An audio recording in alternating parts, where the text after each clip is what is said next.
भाई दूज की, यम द्वितीया की बहुत बहुत बधाई हो। बहुत बहुत साधुवादता, बधाइयाँ जो आप सभी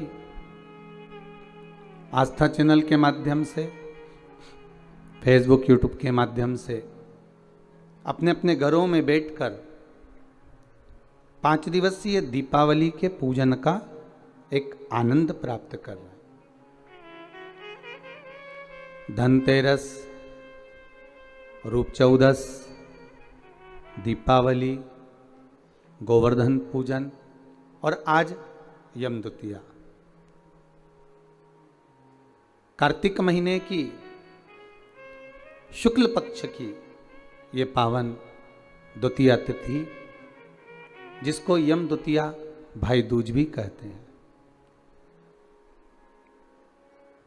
हिंदू धर्म के अनुसार बहन और भाई के प्रेम की उदारता को प्रकट करने वाली, वात्सल्यता को प्रकट करने वाली, प्रेम को दर्शाने वाली 2 त्यौहार हिंदू धर्म में बहन और भाई के लिए प्रबल हैं महाराज। पहला, श्रावण के महीने में पड़ने वाली श्रावण की पूर्णिमा, जिस दिन रक्षाबंधन का त्यौहार मनाया जाता है। हमारे हिंदू धर्म में ये त्यौहार भी भाई और बहन को समर्पित है। और दूसरे नंबर का ये पावन त्यौहार जो दीपावली के गोवर्धन पूजन के बाद में दीपावली के दूसरे दिवस में मनाया जाता है, द्वितीय दिवस में मनाया जाता है, जिसको यम द्वितीया कहते हैं, जो यम की कैद से छुड़ाने वाली है। बहन और भाई का संबंध क्या है? केवल एक यमुना मैया और यमराज से ही हमें सीखना नहीं है, हमें भगवान औघड़दानी, त्रिकालदर्शी, कैलाशी शिव और माता क्षिप्रिया से भी सीखना है।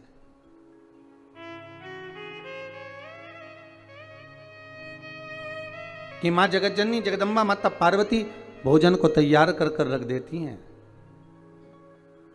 और भगवान शंकर की बहन क्षिप्रिया जी आती हैं और उस भोजन को ले जाकर नंदीवर को, श्रृंगीवर को, भृंगी को, आदिकादिक को ले जाकर खिला देती हैं। अर्थात इसका मतलब ये नहीं है कि केवल ननंद भाभी को कष्ट दे रही है या ननंद भाभी को त्राण दे रही है या परेशान कर रही है, उसका मतलब ये नहीं है।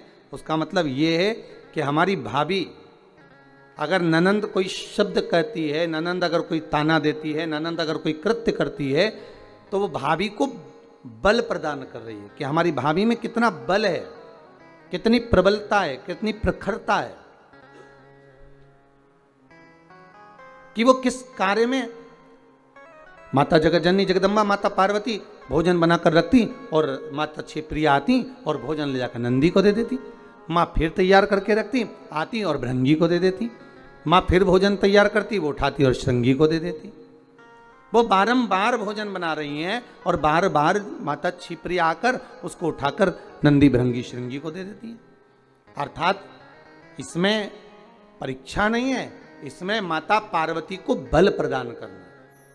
अगर हमारे जीवन में थोड़ा सा कष्ट आता है, थोड़ी सी तकलीफ आती है, थोड़ा सा रोग आता है, थोड़ी सी बीमारी आती है, थोड़ा सा दुख आता है, तो ये ना समझिएगा कि ये हमको परेशान करने के लिए आया है। वो दुख, वो तकलीफ, वो कष्ट, वो रोग, वो बीमारी, जो भी हमारे जीवन में दुख आया है, वो हमको कुछ बल प्रदान करने के लिए आया है, हमें कुछ सिखाने के लिए आया है।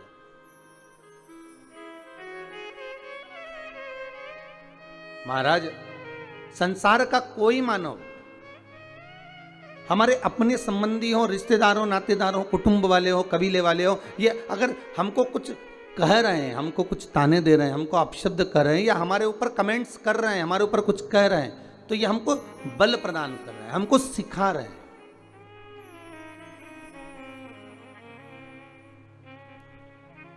साइकिल चलाने वाला एक बच्चा बार बार गिरता है, फिर उठता है, फिर गिरता है, फिर उठता है, फिर गिरता है, अब उसको अंदाजा लग जाता है कि मैं क्यों गिर रहा हूं, कारण क्या है, तो उस कारण को जानकर उस साइकिल को फिर वो धीरे से चलाने का प्रयास करता है।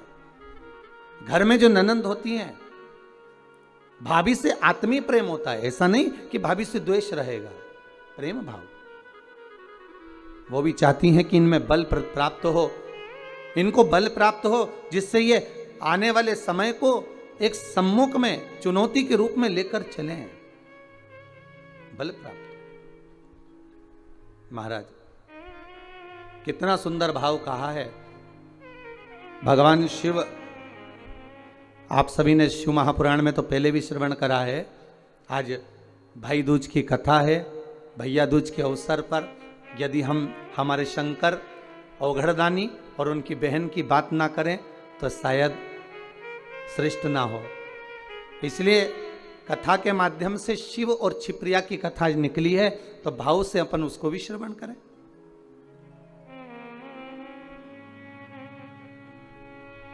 दूषण नाम के राक्षस ने जब चारों तरफ उपद्रव मचा दिया उज्जैनी में, और उस अवंतिकापुरी में, उस उज्जैनी में जब चारों तरफ उपद्रव मच गया, जहां तहां चारों तरफ ब्राह्मणों के बच्चों को लेता और दूषण नाम का राक्षस निचोड़ निचोड़ कर पीने लगा रक्त को।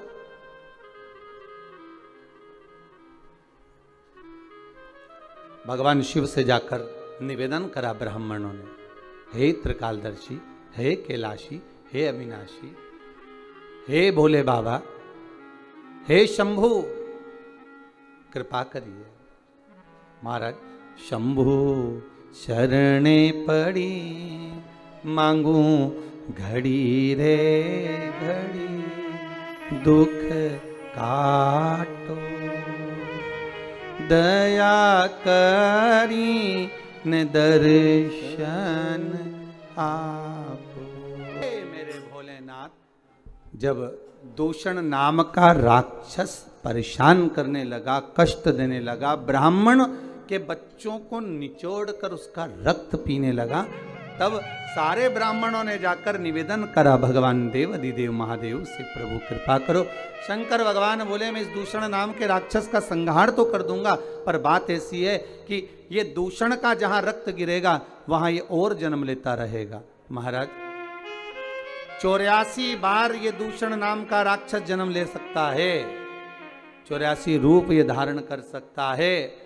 अगर मेरी बहन छिप्रिया आए, जल के वेग में आए और जहां इसका रक्त गिरे वहां पर जल के वेग से धो दे, तो फिर इसका अवतार नहीं होगा, ये जन्म नहीं लेगा।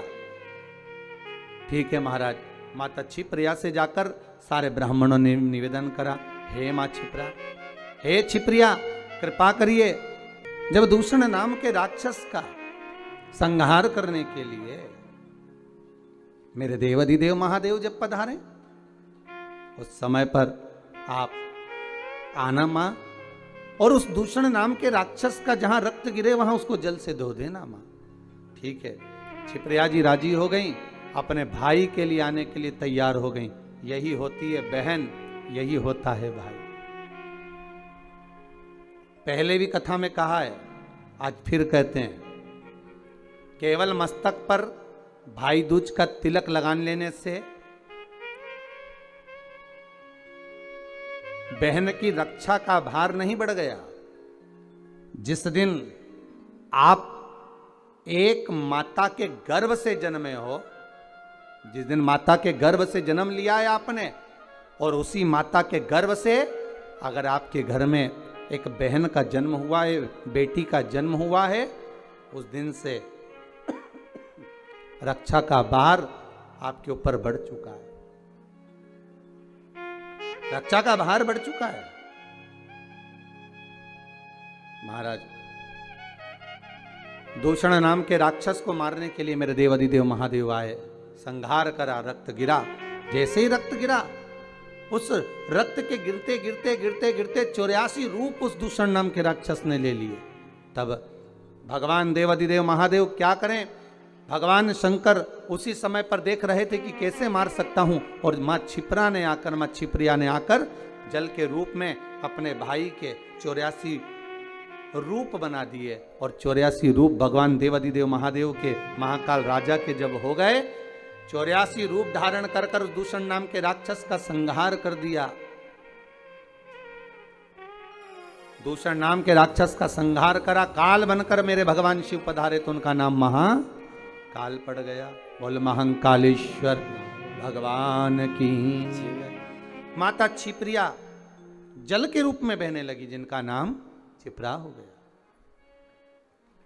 पहले भी आपको कहा है, आज फिर कहते हैं, पूरे विश्व में भारत की भूमि पर इतनी बड़ी राखी कहीं नहीं बनती जो छिपरा जी के घाट से, माता छिपरा के पास से देवाधिदेव महादेव महाकाल राजा को बांधी जाती है। महाकाल बाबा को माँ छिपरा की ओर से, माँ छिपरिया की ओर से बांधी जाती है। महाराज, ऐसा बहन और भाई का संबंध होता है। केवल एक ये नहीं कि बहन ने अगर कुछ मांग लिया और भाई ने कुछ दे दिया, वहीं तक का संबंध है। तिलक लगवाया और 100-500 का लिफाफा दे दिया, वहीं तक का संबंध है। नहीं नहीं, इस दूज का नाम है यम द्वितीया। यम द्वितीया का मतलब है सूर्य नारायण भगवान की धर्म पत्नी माता छाया के गर्भ से जो पुत्र उत्पन्न हुए हैं यम, उनके बाद में जो बहन उत्पन्न हुई हैं यमुना जी। महाराज, कितना आत्मीय प्रेम होगा अगर यमुना जी का संपूर्ण परिवार देखा जाए। यमराज शनि महाराज, यमुना जी, ताप्ती, कितना कितना सुंदर परिवार है।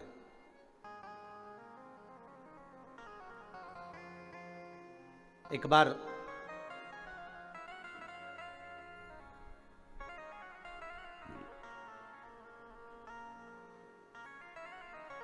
एक मुखिया जी ठाकुर जी की सेवा में लगे हुए थे और ठाकुर जी की सेवा में लगे लगे मुखिया जी भगवान से रोज लाड़ लड़ाते, ठाकुर जी का रोज श्रृंगार करते, ठाकुर जी को नए नए वस्त्र आभूषण धराते, सुंदर सामग्री सिद्ध करके भगवान को सामग्री धरा देते, बड़ा सुंदर साज सजाते। एक बार मुखिया जी की ग्रह दशा पर 7.5 आ गया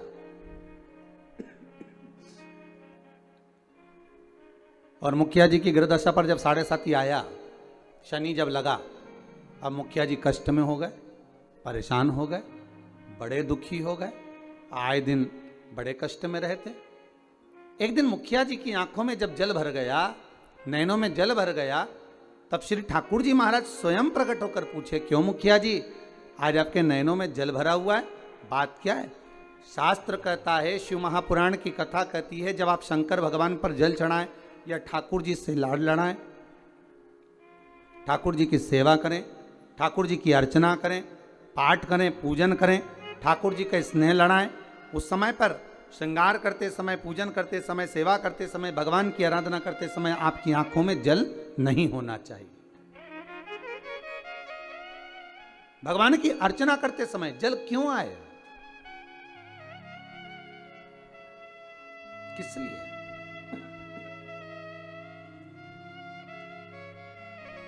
उस जल की महत्वता क्या? और महाराज मुखिया जी बोले, ठाकुर जी समझ में नहीं आ रहा, आज तो शरीर में कष्ट बहुत है और मन में मानसिक टेंशन बहुत है। बाबा बोले, क्यों चिंता करते हो? झारी जी में से यमुना जी को प्रकट करा मेरे ठाकुर जी ने, और यमुना जी को प्रकट कर मेरे ठाकुर जी बोले, यमुना आज आप मुखिया जी जब झारी जी भर रहे थे, आपका श्रृंगार कर रहे थे, ऊपर से वस्त्र ओढ़ा रहे थे, तब आपको मन में है कि आज मुखिया जी के नैनों में जल भरा हुआ है? यमुना जी बोली, ठाकुर मेरे को मालूम है कि आज मुखिया जी के नैनों में जल है, और क्यों है वो भी मैं जानती हूं। जानती हो? हाँ। क्यों जल है? तो कहा, जल होने का केवल एक कारण है कि मेरे भाई शनि की दृष्टि मुखिया जी पे पड़ गई। ओहो, 7.5 वर्ष तक रहेगी।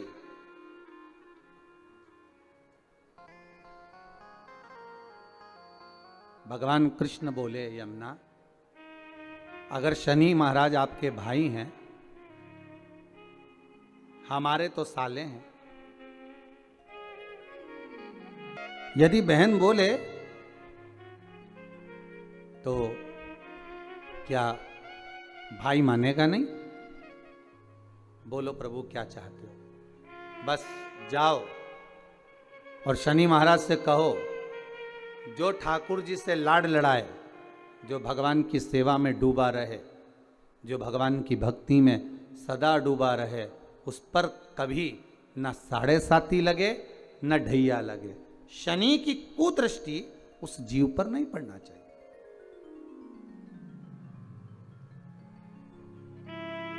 उस जीव पर दृष्टि ना पड़े।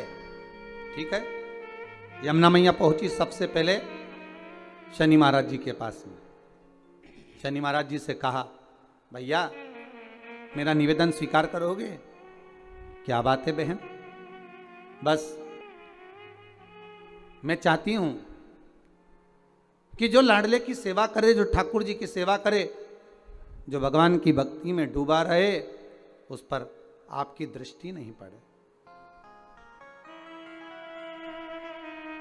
शनि महाराज बोले, नहीं, ऐसा तो हो नहीं सकता।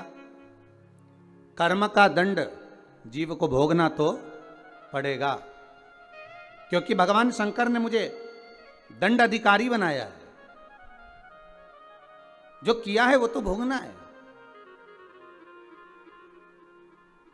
चाहे वो संसार का कोई जीव क्यों ना हो। आपको पहले भी कथा में कहा, किसी से मत डरो, पर अपने कर्म से जरूर डरो, क्योंकि कर्म का भोग तो परमात्मा को भी भोगना पड़ता है। महाराज, मत बुरे कर्म कर बंदे, वरना पछताएगा। भगवान की आंखों से तू बच नहीं पाएगा, तू बच नहीं पाएगा। अरे ओ अज्ञानी, मत कर नादानी। अर्थात मानव का यदि शरीर मिला हो तो अपना कर्म श्रेष्ठ करते हुए चलो, श्रेष्ठ कर्म करिए। महाराज, शनि महाराज ने कहा, यह नहीं हो सकता, यह हो ही नहीं सकता। जो नहीं हो सकता मैं वर नहीं दे सकता। यमुना जी वापिस लौट कर आ गए। समय आया,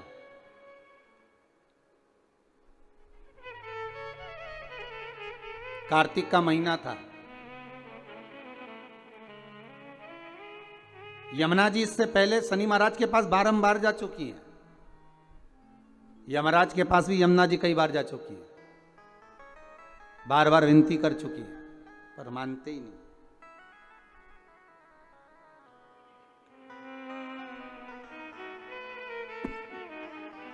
कार्तिक का महीना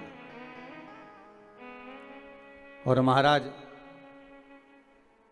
द्वितीया तिथि शुक्ल पक्ष की। आज यमुना जी ने बड़ा सुंदर श्रृंगार किया है महाराज, बड़ा सुंदर श्रृंगार। महाराज क्या साज सजाया है मेरी माँ ने। मस्तक पर बोर, कानों में कुंडल, गले में हरवा, हाथों में चुड़ला, सुंदर लहंगा चोली चूंदड़ी माँ धारण करी। बड़ा सुंदर श्रृंगार किया। और आज माँ यमुना जो जा रही है ना, सारे वैष्णवों को पार करने जा रही है। वो कहते हैं, हजारों वैष्णव तार दिए, जय जय यमुना मैया, कई पापी पार उतार दिए, जय जय यमुना मैया, हजारों पापी तार दिए। हे यमुना मैया, बड़ी कृपा करना। जय जय यमुना मैया, ओ जय जय यमुना मैया, जय जय मैया, जय जय यमुना मैया। हजारों वैष्णव तार दिए, जय जय यमुना मैया। हजारों वैष्णव तार दिए, जय जय यमुना मैया। कई पापी पार उतार दिए, जय जय यमुना मैया। कई पापी पार उतार दिए, जय जय यमुना मैया। आज यमुना मैया बड़ा सुंदर श्रृंगार कर कर जा रही है, बड़ा सुंदर श्रृंगार। जिस दिन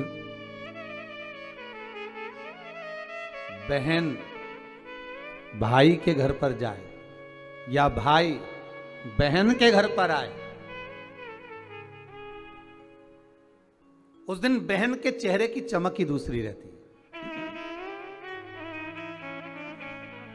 हम भाइयों के चेहरे की चमक तो नहीं कह सकते, पर बहनों के चेहरे की चमक कह सकते हैं कि बहन मायके आए या भाई बहन के घर जाए, इन दोनों में बहन के चेहरे की चमक ही दूसरी होती है। और केवल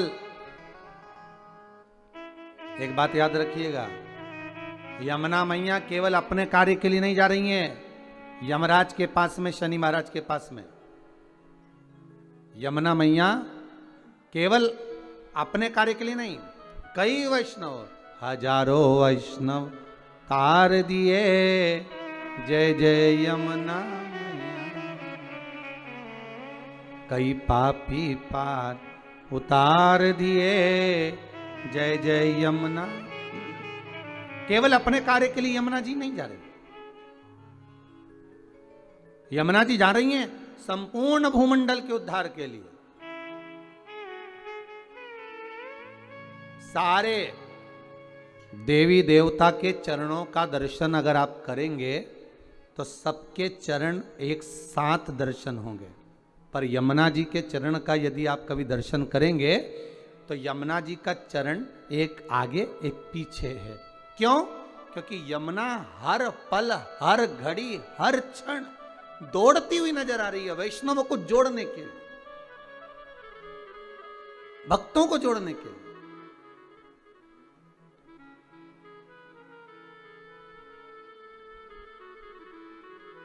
यमुना मैया हर पल हाथ में माला लिए दौड़ती हुई नजर आ रही है कि मेरे वैष्णवों को मुझे इस माला में पिरोना है, मेरे वैष्णवों को मुझे जोड़ना है, भक्ति के धागे में जोड़ना है, प्रेम के धागे से जोड़ना है। भागती नजर आ रही, इतनी सुंदर श्रृंगार कर कर मां यमुना चली है, बड़ी सुंदर। महाराज जब बड़ा सुंदर श्रृंगार कर कर पटरानी यमुना जी चली, बीच मार्ग में भगवान कृष्ण मिल गए, मेरे ठाकुर जी प्राप्त हुए। ठाकुर जी ने पूछा, यमुना कहाँ जा रही हो?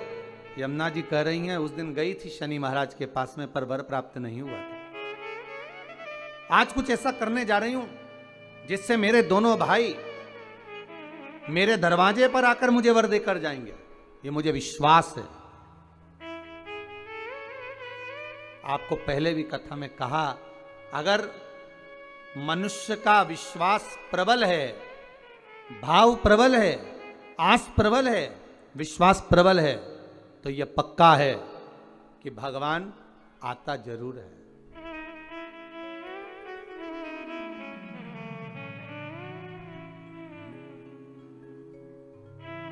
महाराज दुर्योधन के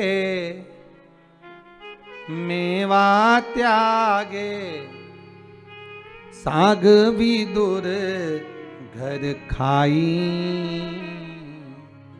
सबसे ऊंची प्रेम सगाई, सबसे ऊंची प्रेम सगाई। भगवान भाव प्रबल है, इसलिए भक्ति के बल पर विदुर जी महाराज के यहाँ जाकर केले के छिलके खा लेते। भाव प्रबल है, भक्ति प्रबल है, इसलिए शबरी अम्बा के दरवाजे पर जाकर झूठे बेर खा लेते। भाव प्रबल है, भक्ति प्रबल है, इसलिए कर्मा जी के घर पर जाकर खिचड़ी खा लेते।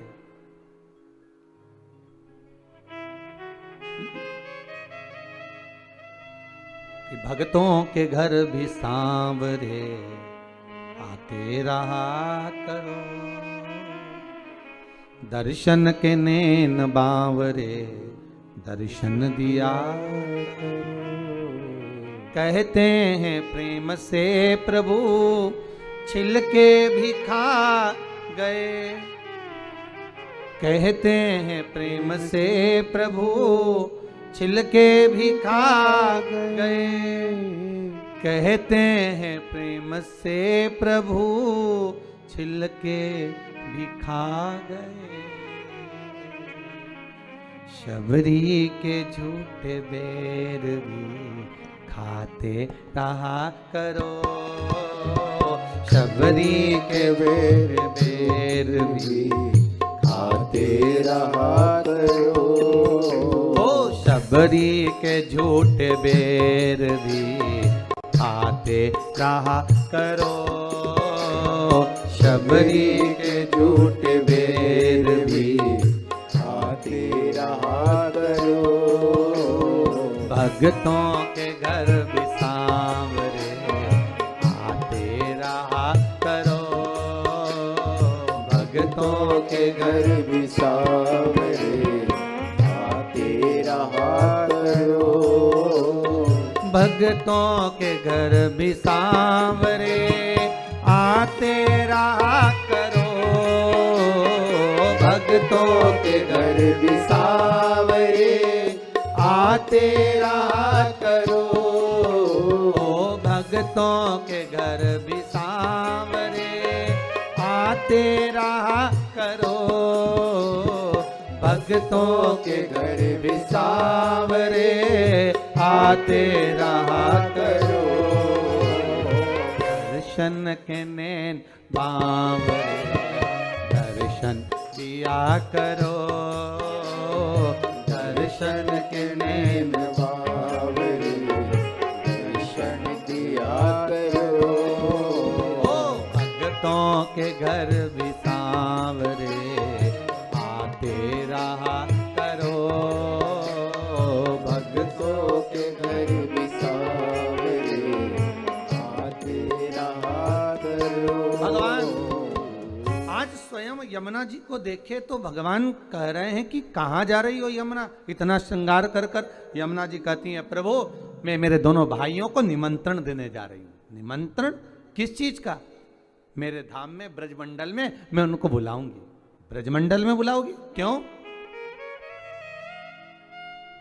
यमुना जी कह रही हैं मैं भूमंडल पर ब्रजमंडल में मेरे शनि महाराज और यमराज दोनों को बुलाऊंगी। दोनों भाई आएंगे। क्यों? तो के भोजन करने। हो द्वारकाधीश कहे, भगवान कृष्ण बोले, ठाकुर जी बोले, ओ यमुना वो तेरे भाई हैं, मालूम है तेरे को? वो यमराज, वो शनि महाराज कहां तेरे यहां आएगा? यमुना जी बोली हर बार मैं मेरे भाइयों के यहां जाती हूं। जितने ही बार मौका मिलता है मैं अपने भाइयों के घर में अपने मायके जाती हूं, पर इस बार मैं निमंत्रण देने जा रही हूं कि आपको मेरे यहां आना पड़ेगा, आपको मेरे यहां पहुंचना पड़ेगा।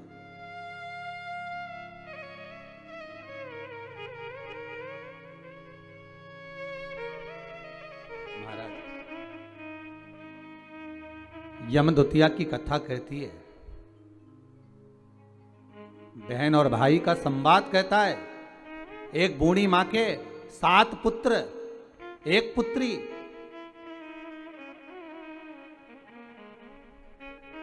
और श्राप लगा था उस बूढ़ी मां के यहां कि तेरे घर में जितने बेटे हैं इनका जब विवाह होगा तो इनको सांप डसेगा, इसको मरना पड़ेगा। बहन बड़ी दुखी है।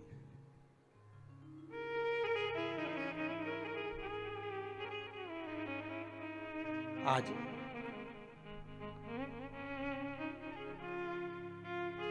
6 भाइयों को सांप डस चुका था। 6 भाभियां विधवा हो चुकी थी, वैधव्य हो गई थी। केवल एक भाई बचा। मां ने कहा, बेटा बहन के घर चले जाओ, दूज का तिलक लगवा कर आओ। जाओ। भाई जाए। बहन को सूचना मिली कि मेरा भाई आ रहा है और एक ही भाई बचा है अब तो। शादी होती है, सांप डस लेता है। क्या करूं? भाई का आदर करा, सत्कार करा, सम्मान करा। भाई गया, बहन प्रसन्न हुई, पर चिंता एक ही व्याप रही थी कि एक भाई बचा है और उसको भी सांप डसेगा विवाह में। आया समय, शादी पक्की हो गई, विवाह पक्का हो गया, पर मां को भी चिंता और बहन को भी चिंता कि सांप आएगा और उसको डसेगा शादी में। बस विवाह होकर आती है बहू और सांप डस लेता। बहन के मन में जब भाव प्रकट हो गया तो विवाह का दोष मिटाया कैसे जाए। मन में आ गया, एक काम करती हूं, जहां मेरा भाई जाएगा, भाई का जहां पूजन होगा, उस जगह पर सबसे पहले पूजन बहन का होगा। बहन भाई का स्वरूप धारण कर कर चली। जहां भाई को खड़ा करते बहन वहां खड़ी हो जाती। बारात चलते चलते पीपल के पेड़ के नीचे रुकी तो भाई से कह दिया, धूप में खड़े हो जा, मैं बैठूंगी इस पीपल के पेड़ के नीचे। लोगों ने कहा, कहां धूप में दूल्हे राजा को खड़ा कर रही हो? नहीं नहीं नहीं, ये धूप में खड़ा होगा, छांव में मैं बैठूंगी। फेरे में भाई बैठा तो बहन कहती है, पहले फेरे में मैं लूंगी, पहले फेरे में बैठूंगी। जितने कार्य होते गए बहन अग्रण्य रहती रही। समय आया जब बहू घर में आ गई, सर्प डसने के लिए घर में प्रवेश कर गया। आज भाई को हटाकर बहन उस स्थान पर बैठ गई जहां पर सर्प डसने आ रहा था। बहन को देखा, सर्प ने भी जान लिया कि आज अगर इस भाई को बचाने वाली है तो ये बहन ही है। भाई को बचाने वाली कोई दूसरी नहीं, यही बहन है। आज मां यमुना भगवान कृष्ण से कह रही है, अगर मैं मेरे भाइयों को निमंत्रण देने जाऊंगी, शनि महाराज और यमराज को निमंत्रण देने जाऊंगी, हर बार मैं जाती थी, अब की बार मैं केवल मिलने नहीं, मैं निमंत्रण देने जा रही हूं कि मेरे भाई आएंगे मेरे यहां। मुझे विश्वास है मेरा भाई पहुंचेगा मेरे यहां, ये मुझे भरोसा है। महाराज अगर विश्वास प्रबल है तो परमात्मा आता जरूर है। विश्वास प्रबल है, परमात्मा क्यों ना आएगा? आया। पहुंच गई यमुना मैया सीधे यम द्वार। भाभी खड़ी थी दरवाजे पर। जैसे ही देखा भाभी ने हाथ जोड़कर निवेदन करा, जीजी आई है। क्या बात है यमुना जी, कैसे आना हुआ दीदी? बस भैया को निमंत्रण देने आई हूं मैं। अच्छा, किस बात का? बस कार्तिक महीने की शुक्ल पक्ष की द्वितीय तिथि है, मैं चाहती हूं उस दिन मेरा भाई मेरे दरवाजे पर आए। यहां तो निमंत्रण दिया, पहुंच गई शनि महाराज के यहां, वहां भी भाभी दरवाजे पे खड़ी थी। आवाज लगाई, भैया आए। क्या बात है बहन यमुना, क्या चाहती हो? यमुना जी कहती हैं, भैया आपको निमंत्रण देने आई हूं, आपको आना पड़ेगा मेरे यहाँ। ठीक है। दोनों भाइयों ने, यमराज और शनि महाराज ने विचार कर लिया कि बहन के घर जाना है। सालों से बुलाती बुलाती थक गई थी यमुना मैया, पर नहीं आए। रोज निमंत्रण करती थी, नहीं आए।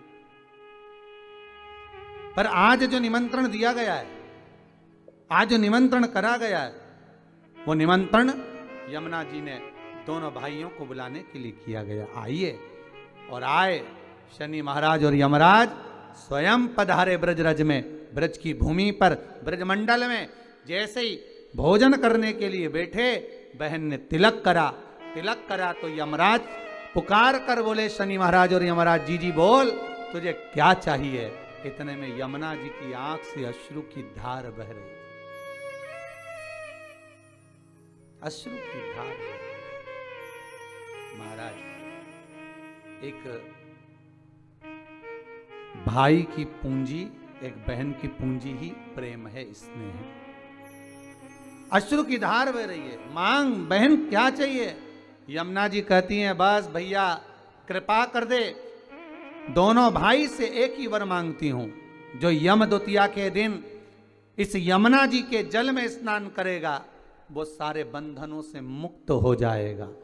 यमराज कहते तू इतना सा मांगती है यमुना, मैं तुझे वर देता हूं। यम द्वितीया के दिन जो भाई अपनी बहन के हाथ से मस्तक पर भाल पर तिलक करवाएगा वो यम की कैद कभी नहीं जाएगा, ये वचन देता हूं तुझे। शनि महाराज ने कहा बहन मैं तुझे वर देता हूं, वचन देता हूं, जो यम द्वितीया का तिलक अपने मस्तक पर धारण करेगा, यम द्वितीया के दिन जो बहन के घर का भोजन ग्रहण करेगा उसको कभी ना 7.5 लगेगा ना कभी ढैया लगेगा। जो बहन के घर का यम द्वितीया का एक निवाला भी ग्रहण कर लेता है उसे ना कभी 7.5 सताता है ना कभी ढैया शनि सताता। मैं तुझे वर देता। आज वही यम द्वितीया की आप सभी को बहुत बहुत बधाई हो। माँ यमुना आपके जीवन का कल्याण करे और दीपावली की जो 5 दिवसीय पूजन आप कर रहे हैं उसमें जो पूजन आपने थाली में रखकर करी है, जिसमें 2 सिक्के चांदी का और अपना सादा सिक्का रखकर उसको बांधकर जो पूजन करी है, उसी थाली में वापिस आज 1 कमलगट्टा, 1 हल्दी की गठान, 1 अमरबिल का टुकड़ा और घी के 5 दिए लगाइए। माता लक्ष्मी को पूजन कर कर कंकु, रौली, हल्दी, मौली, चंदन, चावल, मेहंदी, अबीर, गुलाल, लाल पुष्प आदि से पूजन कर कर माता की आरती करिए भोग लगाकर। और अच्छा मुहूर्त देखकर, लाभ और शुभ घड़ी को देखकर झोली पसार कर अपनी माता लक्ष्मी को प्रणाम कर कर माता से निवेदन करो, हे माँ अब आप हमारे घर के अंदर हमारे भवन में सदा विराजमान रहो। और माता को अपनी झोली में वो 2 सिक्के जो रखे हैं उसको झोली में डाल लीजिए। 1 कमलगट्टा, 1 हल्दी की गठान, 1 अमरबिल का टुकड़ा अपनी झोली में डाल लीजिए और वहाँ से चौकी को, पाटे को हटा दो, थाली को हटा दो और थोड़ा सा हाथ में जल लेकर वहाँ पर पोंछा फेर दो।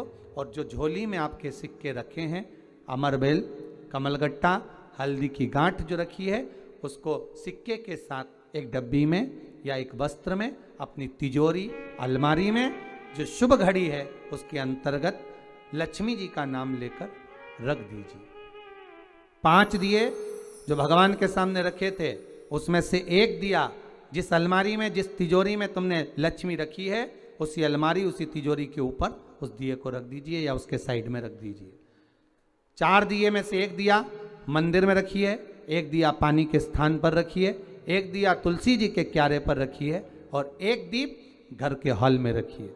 महाराज ऐसे 5 दियों का स्मरण करते हुए माता लक्ष्मी का स्मरण करिए। द्वार पर थोड़ा सा पीला चावल डालकर अंदर की ओर प्रवेश कर लीजिए। बस ये 5 दिवसीय पूजन जो आप माता लक्ष्मी की सुंदर शिव लक्ष्मी पूजन का स्मरण कर रहे थे वो आज विराम की ओर है। आप सभी ने अपने अपने घरों में दीपमाली का दीप उत्सव मनाया है, दीपमाली का दीप उत्सव मनाया है, उसकी बहुत बहुत आप सभी को बधाई हो। बहुत बहुत साधुवादता पूर्ण 5 दिवसीय पूजन का आनंद आप सभी ने ग्रहण किया। आप सभी को दीपोत्सव की, भैया दूज की बहुत बहुत बधाई। आप में से कितनी माताएं बैठी होंगी, आप में से कितनी बहुएं बैठी होंगी और आप में से कितने लोग आस्था चैनल पर कथा सुन रहे होंगे, फेसबुक यूट्यूब पर कथा सुन रहे होंगे, जिनके घर के माँ बाप उनको गाली बके होंगे। सास 24 घंटा बहुओं को कोसी भी होगी, गाली भी दी होगी, अपशब्द भी कहे होंगे, ताने भी दिए होंगे, पर कभी भविष्य पुराण को उठाकर पढ़ना। उस भविष्य पुराण में एक बात लिखी हुई है। आप अगर गीता प्रेस गोरखपुर की भविष्य पुराण पढ़ेंगे तो उसके 36वें नंबर के पृष्ठ को आप पढ़ सकते हो। भविष्य पुराण के अंतर्गत वर्णन किया, घर के बुजुर्ग, घर की माता, घर के पिता अगर क्रोध में आकर अपने बच्चे को, अपनी बहू को, अपने बेटे को, अपने पोते को, अपनी पोती को गाली भी दे देते हैं, अपशब्द भी कह देते हैं, तो घर के बुजुर्ग कि मुख से निकली हुई गाली भी आशीर्वाद का काम कर जाती है और उसका कल्याण कर देती है। अब आप में से कई ऐसे भी होंगे, अगर सास ने गाली बकी तो तुम पलट कर गाली बक दिए, उसने अपशब्द कहा तुमने अपशब्द कह दिया। जरा विचार करिए, द्रौपदी के सोते हुए 5 पुत्रों का वध कर दिया था अश्वत्थामा ने, और द्रौपदी के सोते हुए 5 पुत्रों का वध जब अश्वत्थामा ने करा तो भीम ने पकड़कर द्रौपदी के सामने अश्वत्थामा को खड़ा कर दिया, और भीम ने द्रौपदी के हाथ में तलवार देकर कहा, ले द्रौपदी इस अश्वत्थामा का सिर काट दे, द्रौपदी इस अश्वत्थामा का सिर काट दे। द्रौपदी कहती है, नहीं, मैं अश्वत्थामा का सिर नहीं काट सकती। द्रौपदी, इसने तेरे पुत्रों को मारा, तू इसको मार दे। द्रौपदी हंसकर बोली, स्वामी इसने मेरे बेटे को मारा तो क्या मैं इसको मार दूंगी? कोई कुत्ता, कोई श्वान हमको काटेगा तो हम क्या कुत्ते को काट लेंगे? इधर होता है क्या ऐसा? जम के तो बोलो। नहीं, कुत्ता हमें काटेगा तो हम कुत्ते को नहीं काटते, सांप हमें काटेगा तो हम सांप को नहीं काटते। जब कुत्ता हमें काटा तो हम कुत्ते को नहीं काटते, सांप हमें काटे तो हम सांप को नहीं काटते, बल्कि हम उपचार कराते हैं, इंजेक्शन लगवाते हैं, दवाई गोली लेते हैं, पर हम उसे काटते नहीं हैं। उसी तरह जब घर के बड़े, सास हो ससुर हो, बड़े हो घर के, वो तुम्हें अपशब्द कहें, गाली दें, आड़ा टेढ़ा कहें, तो हम पलट कर क्यों गाली दें, हम पलट के क्यों जवाब दें? तो ये तो वही हाल हो गया ना कि कुत्ता हमें काटा और हम कुत्ते को काट गए, सांप हमें काटा और हम सांप को काट गए। ना, शिव महापुराण की कथा कहती है, ये सब दूर हटो। अगर तुम्हारे घर के बुजुर्गों ने तुम्हें अपशब्द कहा, तुम्हारे घर के बड़ों ने तुम्हें अपशब्द कहा, तुम्हारे घर के बुजुर्गों ने तुम्हें ताना दे दिया, आड़ा टेढ़ा कह दिया, गाली दे दी, अपशब्द कह दिया, कोई बात नहीं।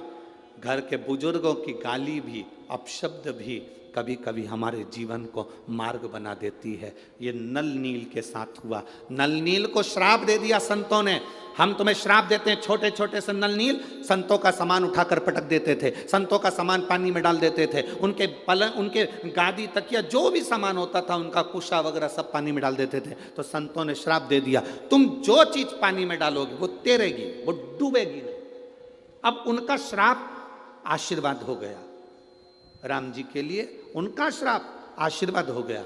और आशीर्वाद यह हो गया कि वो राम नाम लिखे पत्थर फेंके गए और वो तैरने लगे।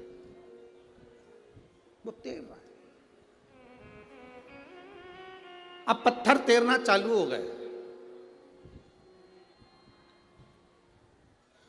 पुल बन गया।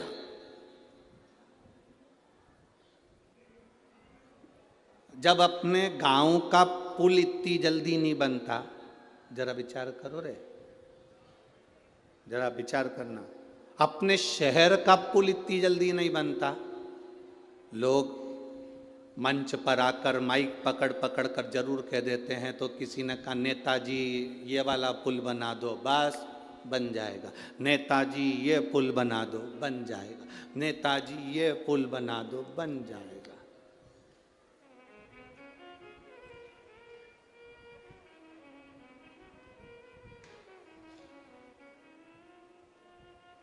जो तुमने कहा नेताजी ने वो करा। क्या इतनी जल्दी पुल बन गए? जम के बोलो जरा, ए भिंड वालों, इतनी जल्दी पुल बन गए? जो बोले थे वो पुल बन गए इतनी जल्दी? नहीं बन पाते। राम जी का पुल इतनी जल्दी कैसे बन सकता है?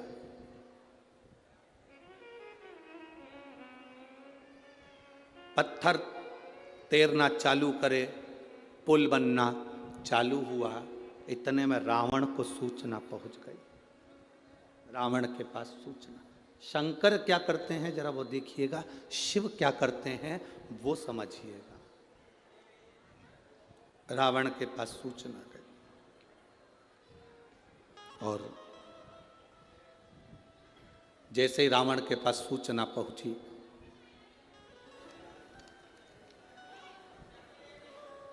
रावण ने सूचना पाते से ही उसी समय पर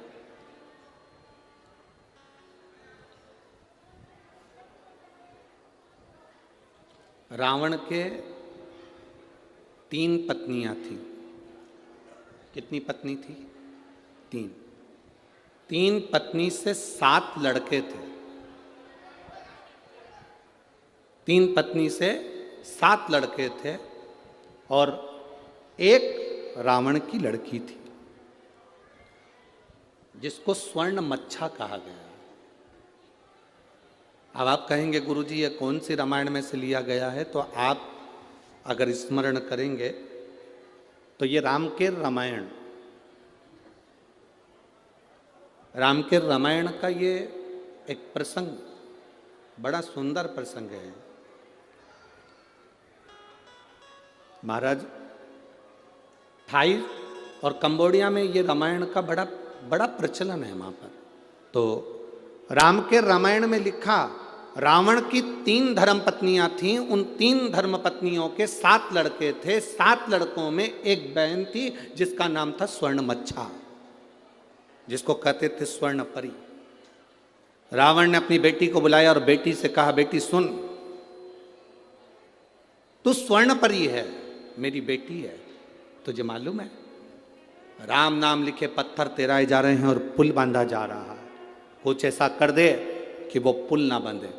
स्वर्ण मच्छा समुद्र में गई, अपने पिता के शब्द सुनकर पानी में गई और पानी में जाकर उसने अपने समुद्र के अंदर जितने भी, जल के अंदर जितने भी जीव थे उन सब से कहा, मेरा कहना मानो, इस सारे पत्थरों को उठा उठा कर एक कोने में लगाना चालू कर दो। जैसे ही नल नील पत्थर फेंकते वो पत्थर जाते, पुल बनकर आधा तैयार हुआ था। आधे पुल का सामान उठाकर सारे के सारे समुद्र के जीव उन पत्थरों को ले जा के छुपा देते। बड़ी आफत खड़ी हो गई। अब जब आफत खड़ी हुई तो लक्ष्मण जी ने, लखनलाल जी ने तुरंत उसी समय पर श्री हनुमंत लाल जी को बुलाया और हनुमंत लाल जी को बुलाकर कहा, श्री हनुमान जी महाराज ये बताओ कि ये पत्थर इतने तेराए जा रहे हैं, इतने पत्थर तेरा रहे हैं, ये पत्थर सब जा कहाँ रहे हैं? इतने पत्थर तेराने के बाद ये कहाँ जा रहे हैं? ये पत्थर कहाँ जा रहे हैं? कहा, महाराज जी पता नहीं ये पत्थर जा कहाँ रहे हैं, ये पत्थर पहुंच कहाँ रहे हैं। अब विचार किया गया कि आखिर ये पत्थर कहाँ जा रहे हैं। हनुमान जी महाराज बस पानी में कूदने ही वाले थे, पानी में कूदने ही वाले थे, इतने में देव अधिदेव महादेव उस समय पर प्रकट हो गए और भगवान शंकर ने कहा, हनुमान तुम्हें कहीं जाने की जरूरत नहीं है, रावण की लड़की है स्वर्ण मच्छा जो कि इस पानी में जाकर जीवों के साथ इन पत्थरों को लेकर एक कोने में एकत्रित कर रही है, इसलिए पुल नहीं बन पा रहा। आप आज्ञा करें मैं क्या करूं? आप आज्ञा करें मैं क्या करूं? तब भगवान शंकर ने कहा, तुम्हें कुछ नहीं करना, केवल तुम्हें करना कुछ नहीं है, केवल एक काम करना, अपनी जो गदा है उसको जल में छुआ देना, केवल जल में छुआ दो। हनुमान जी की गदा का नाम क्या था?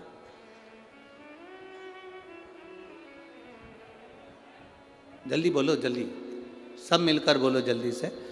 भाई अपन कहते हैं कि राम जी के हाथ में धनुष था, अर्जुन के हाथ में धनुष था, परशुराम जी के हाथ में फरसा था, सब शस्त्र का नाम है। तो हनुमान जी के हाथ में जो गदा थी उसका नाम क्या था?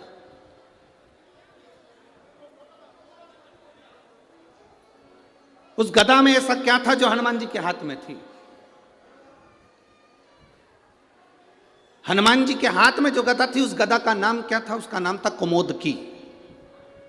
कौन सी गदा थी वो? जम के बोलो जरा, सबको याद होना चाहिए। कभी कोई प्रश्न करे तो आपके जीवन में वो उत्तर आपके सामने हो। कुमोदकी उस गदा का नाम था जो हनुमान जी के हाथ में थी। उसको कुबेर ने दिया था हनुमान जी, शिव जी के कहने पर।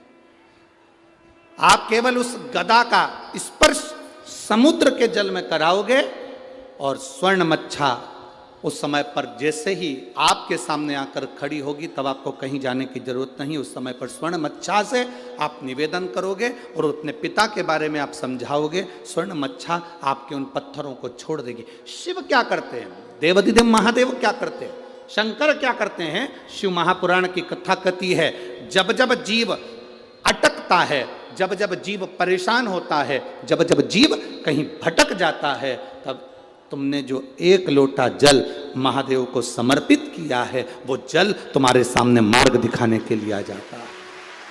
वो एक लोटा जल तुम्हारे सम्मुख में आ जाता है। वो एक लोटा जल तुम्हारे जीवन का सुख प्रदान कर देता है।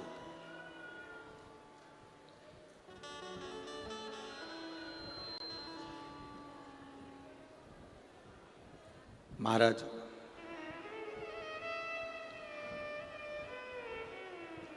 कल अपन ने कथा में श्रवण करा था, भगवान शंकर भगवान की धर्म पत्नी माता सती दक्ष प्रजापति के यज्ञ में जाती हैं और उनका शरीर उस यज्ञ की अग्नि में कूद कर उन्होंने अपने प्राणों को त्याग दिया था। सती मैया का शरीर यज्ञ की अग्नि में चले गया था और सती का जो अगला जन्म हुआ था वो कोयल का हुआ। सती का जन्म काय का हुआ? जम के बोलो, जरा जम के बोलो। कोयल का जन्म हुआ। पार्वती तो बाद में बनी माता सती, पहले माता सती को कोयल बनना पड़ा था।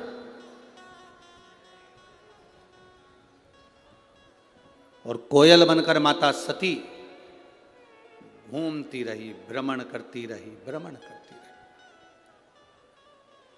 भ्रमण करते करते कोयल बनी माता सती। जहां पर कोई शंकर भगवान के शिवलिंग की पूजन करता था, मां सती कोयल बनकर वहां बैठकर कूका करती थी, भगवान शिव के नाम का उच्चारण करती थी।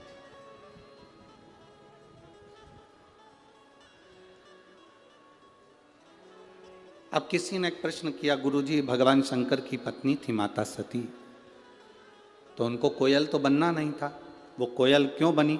शिव महापुराण की कथा कहती है, जब दक्ष प्रजापति यज्ञ कर रहे थे, अगर सती को प्राण त्यागना था तो कहीं दूसरी जगह जाकर त्यागती, चल जाता, पर सती ने प्राणों को त्यागा तो उस यज्ञ की कुंड की अग्नि में त्यागा।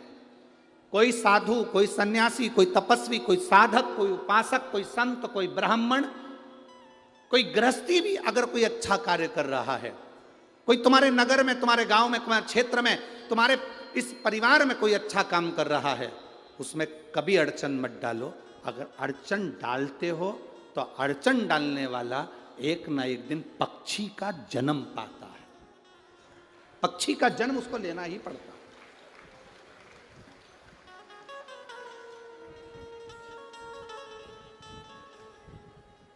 वो पक्षी का जन्म तो पाता ही है। जैसे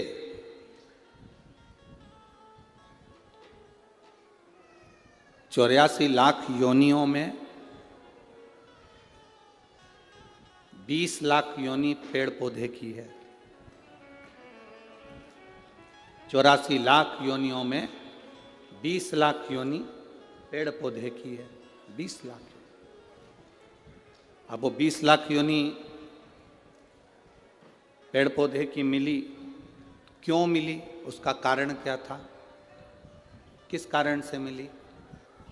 केवल एक कारण था पेड़ पौधे की योनि पाने का, कि आप अपने आसपास में जितने वृक्ष लगे रहते हैं, जितने पेड़ पौधे लगे रहते हैं, जितने वृक्ष लगे रहते हैं, उन वृक्षों को आप काटते हो, तोड़ते हो, बेकार कर देते हो, तो वो वनस्पति का जो देवता है वो भी आपको वृक्ष बनने का, पौधा बनने का श्राप देता है।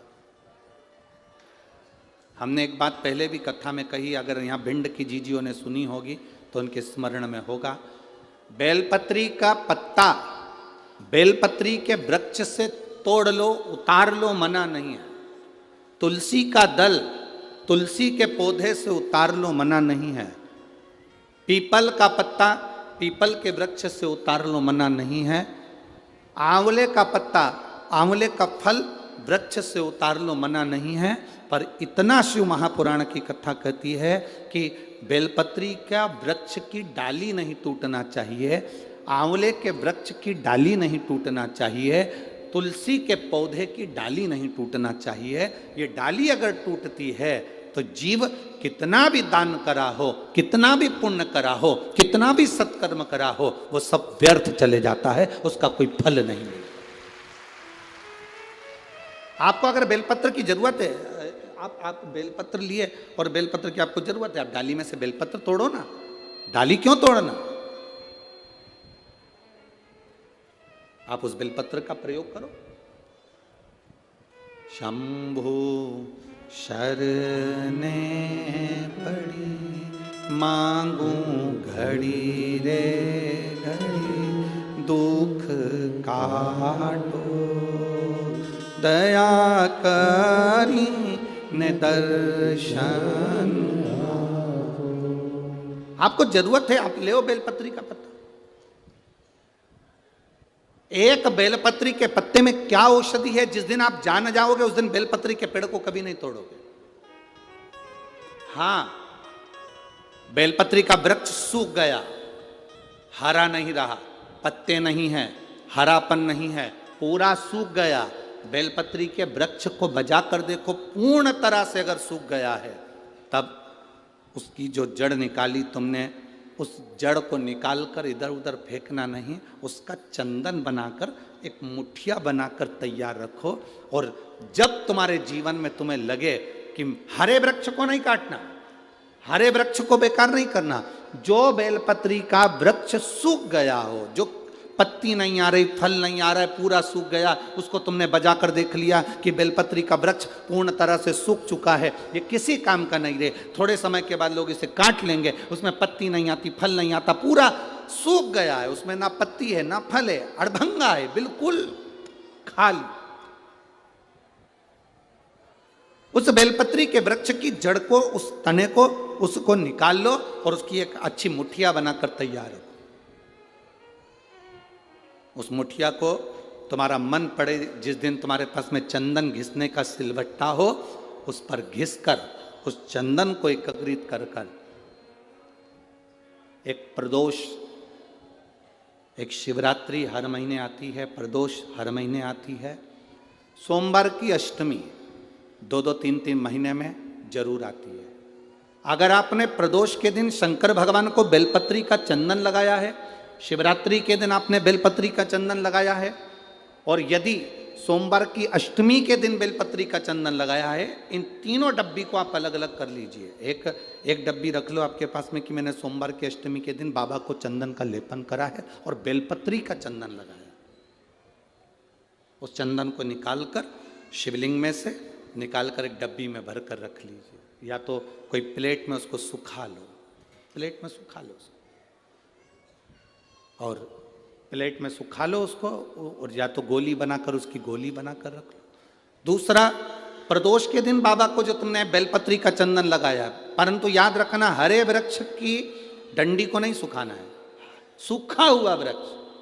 और यदि आपने प्रदोष के दिन का चंदन बनाया है तो उसको बाबा पर लगाकर उसके लेपन को आप निकालकर उसकी गोली बनाकर ले लीजिए। तीसरा, शिवरात्रि के दिन आपने बाबा को अगर बेलपत्री का चंदन लगाया है तो उसको शिवलिंग पे से उतार कर उसको प्लेट में सुखाकर उसकी गोली बनाकर रख लीजिए। अब प्रयोग करिएगा, कभी मौका मिल जाए तो प्रयोग कर कर देखिएगा। शरीर में कहीं पर भी गांठ पड़ गई हो और डॉक्टर कह रहा है कि इसका ऑपरेशन जरूरी है, तो प्रदोष के दिन जो आपने बाबा के ऊपर बेलपत्री की जड़ का जो चंदन का लेपन करा है और उसकी जो गोली बनाई है, उसको 15 दिन तक रोज एक गोली पानी से निगलना प्रारंभ करो। कुंदकेश्वर महादेव का नाम लेकर उस गोली को खाना प्रारंभ करिए। आपको 15 दिन के बाद डॉक्टर से जांच कराने के लिए जाइए, गठान धीरे धीरे गलना प्रारंभ हो गई हो,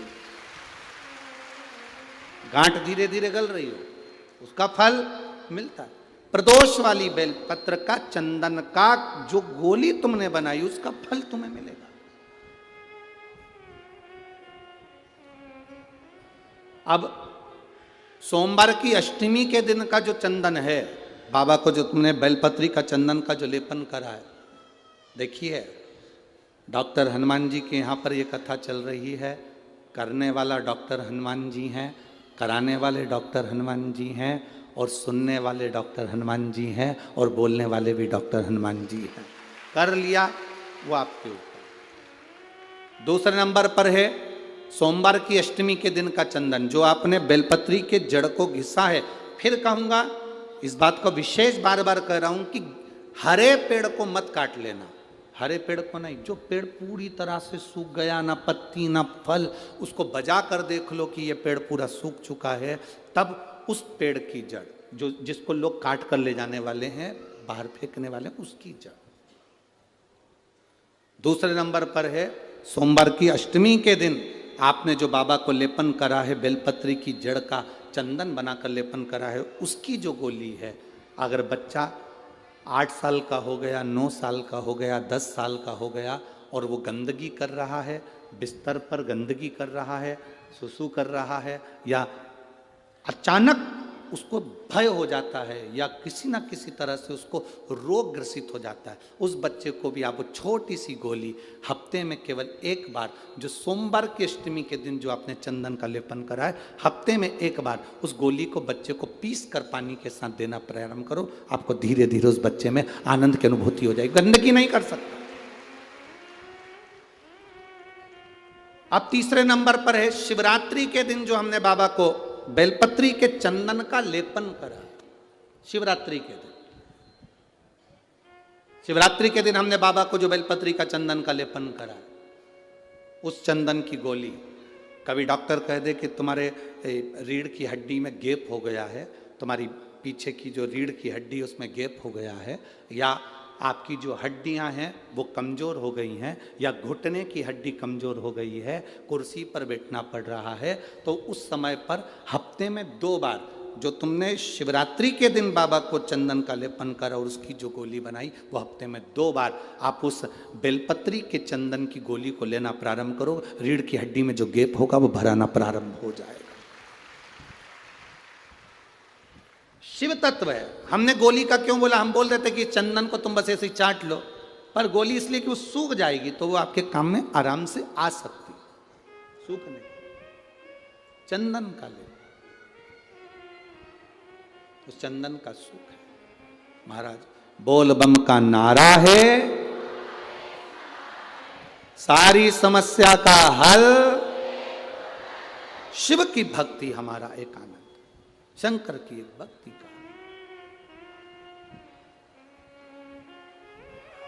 सती मैया स्वयं सती, सती मां। अब सती को कोयल बनना पड़ा, सती को कोयल, पक्षी बनना पड़ा है माता सती को, कोयल बनना पड़ा है माता सती को, और सती कोयल बन। अब कोई कहे कि गुरुजी क्या पक्षी भगवान शंकर का भजन करते हैं? क्या पक्षी भगवान शिव का स्मरण करते हैं? क्या पशु भगवान शंकर का भजन करते हैं? कहीं मत जाओ, एक बार रामायण को उठाकर देखिए। अहि रावण पाताल लोक का स्वामी था, पाताल लोक उसके कब्जे में था, अहि रावण के कब्जे में पाताल लोक। शंकर सुमन शिव महापुराण की कथा सुन रहे हो, इसलिए इस प्रसंग को हम लोग ले रहे हैं। हनुमान जी से जुड़े हुए प्रसंगों को जोड़ते हुए इस कथा का लाभ अपन ले रहे हैं। क्या पशु पक्षी भगवान शिव का भजन करते हैं? क्या पशु पक्षी भगवान शंकर को जल चढ़ाते हैं? क्या पशु पक्षी भगवान शंकर का गुणगान करते हैं? क्या पशु पक्षी भगवान शिव की स्तुति करते हैं? कोई एक देवता का नाम बता दो जिस देवता का नाम पशु से जुड़ा हुआ हो। केवल एक ही देव है, वो देव अधिदेव महादेव है, जिसको पशुपति नाथ कहा जाता है, जो पशुओं का भी देवता है, जिसको पशुपति नाथ कहते हैं, जो पशुओं का भी देवता, पशुओं का।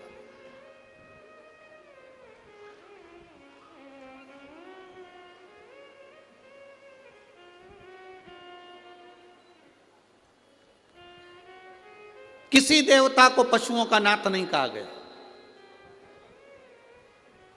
केवल एक देव, वो देव है देव अधिदेव महादेव, जिसको पशुओं का देवता कहा। अभी ये कथा जो ददरौआ धाम में चल रही है 28 तारीख से चालू हुई, 2 तारीख तक चलेगी। 2 तारीख को यहाँ कथा विराम हो जाएगी। 5 तारीख को जलगांव महाराष्ट्र में प्रारंभ हो जाएगी। यहाँ जो कथा चल रही है वो 1 बजे से 4 बजे तक चल रही है। जलगांव में जो कथा चलेगी वो 2 बजे से 5 बजे तक चलेगी। आप जो जलगांव महाराष्ट्र की कथा सुनेंगे उसमें आप एक प्रसंग सुनेंगे, क्योंकि उस कथा का नाम है देव अधिदेव महादेव शिव महापुराण की कथा। उसमें हम एक प्रसंग सुनेंगे कि ऐसा कौन सा पशु, ऐसा कौन सा पक्षी, संसार में जन्म लेने वाला कोई पशु हो, कोई पक्षी हो, वो शिव की स्तुति करता है। इसका प्रमाण कहां है? तो हमारे यहाँ की रामचरितमानस में, हमारे संवादों में मिलता है इसका प्रमाण। अहिरावण पाताल लोक का स्वामी, अहिरावण पाताल लोक में रहता है और पाताल लोक में शंकर और देवी का उपासक है। माता रानी का उपासक शिव का उपासक है, शंकर और पार्वती का उपासक है अहिरावण। उसने पाताल में जल के अंदर एक शिवलिंग का निर्माण कर रखा।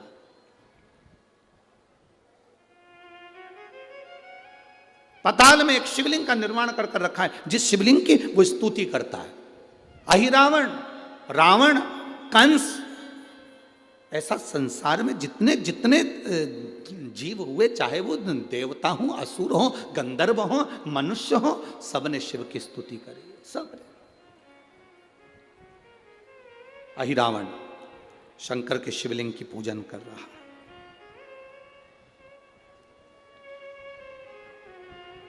शिव के शिवलिंग की स्तुति कर रहा है।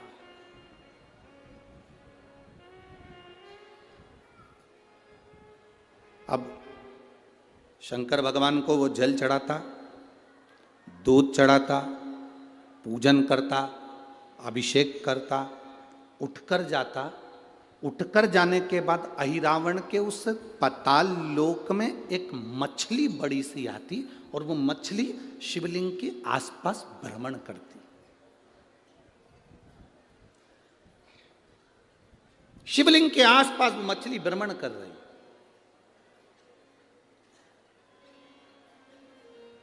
ये बात अहिरावण को नहीं मालूम कि मैं शंकर भगवान का शिवलिंग का पूजन कर कर उठता हूं और वहां एक मछली आकर जल में घुमा करती है।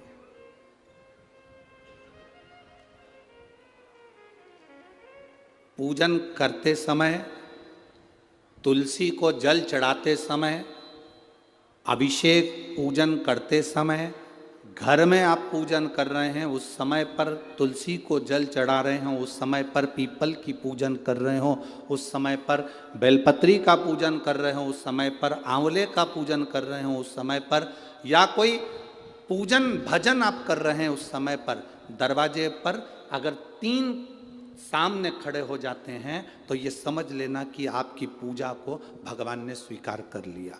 कौन 3 है उसका स्मरण करिएगा। पहला, पूजन करते समय, भगवान की आराधना करते समय अंदर मंदिर में अपने घर में बैठकर आप भगवान नहला रहे हैं, भगवान की पूजन कर रहे हैं, अर्चना कर रहे हैं, सेवा कर रहे हैं, माला जाप कर रहे हैं, पूजन अर्चना कर रहे हैं, तुलसी को जल चढ़ा रहे हैं, उस समय पर 3 का दर्शन अगर आपको हो जाता है, आपके दरवाजे पर अगर आ जाते हैं तो आपका समझ लेना पूजा स्वीकार हो गया। पहले नंबर पर पूजन करते समय दरवाजे पर गौ माता आकर खड़ी हो जाए, समझ लो तुम्हारा पूजन सफल हो गया।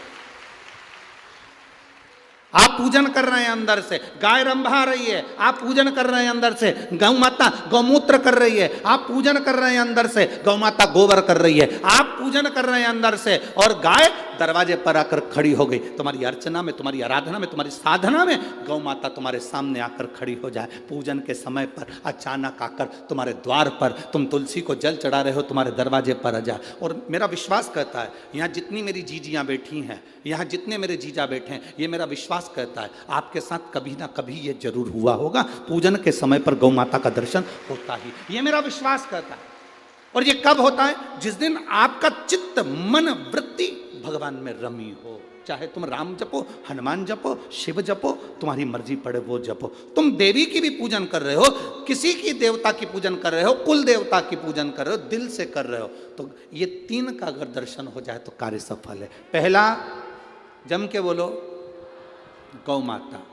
दूसरे नंबर पर हमारे यहाँ हम पूजन में लगे हुए हैं, आराधना में लगे हुए हैं, भगवान की अविरल भक्ति में लगे हुए हैं, भगवान की पूजन आराधना और भक्ति में हम तल्लीन हैं।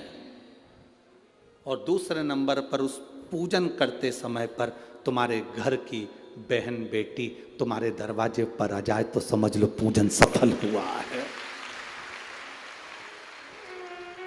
क्या बहन बेटी के आने से पूजन सफल हो सकता है?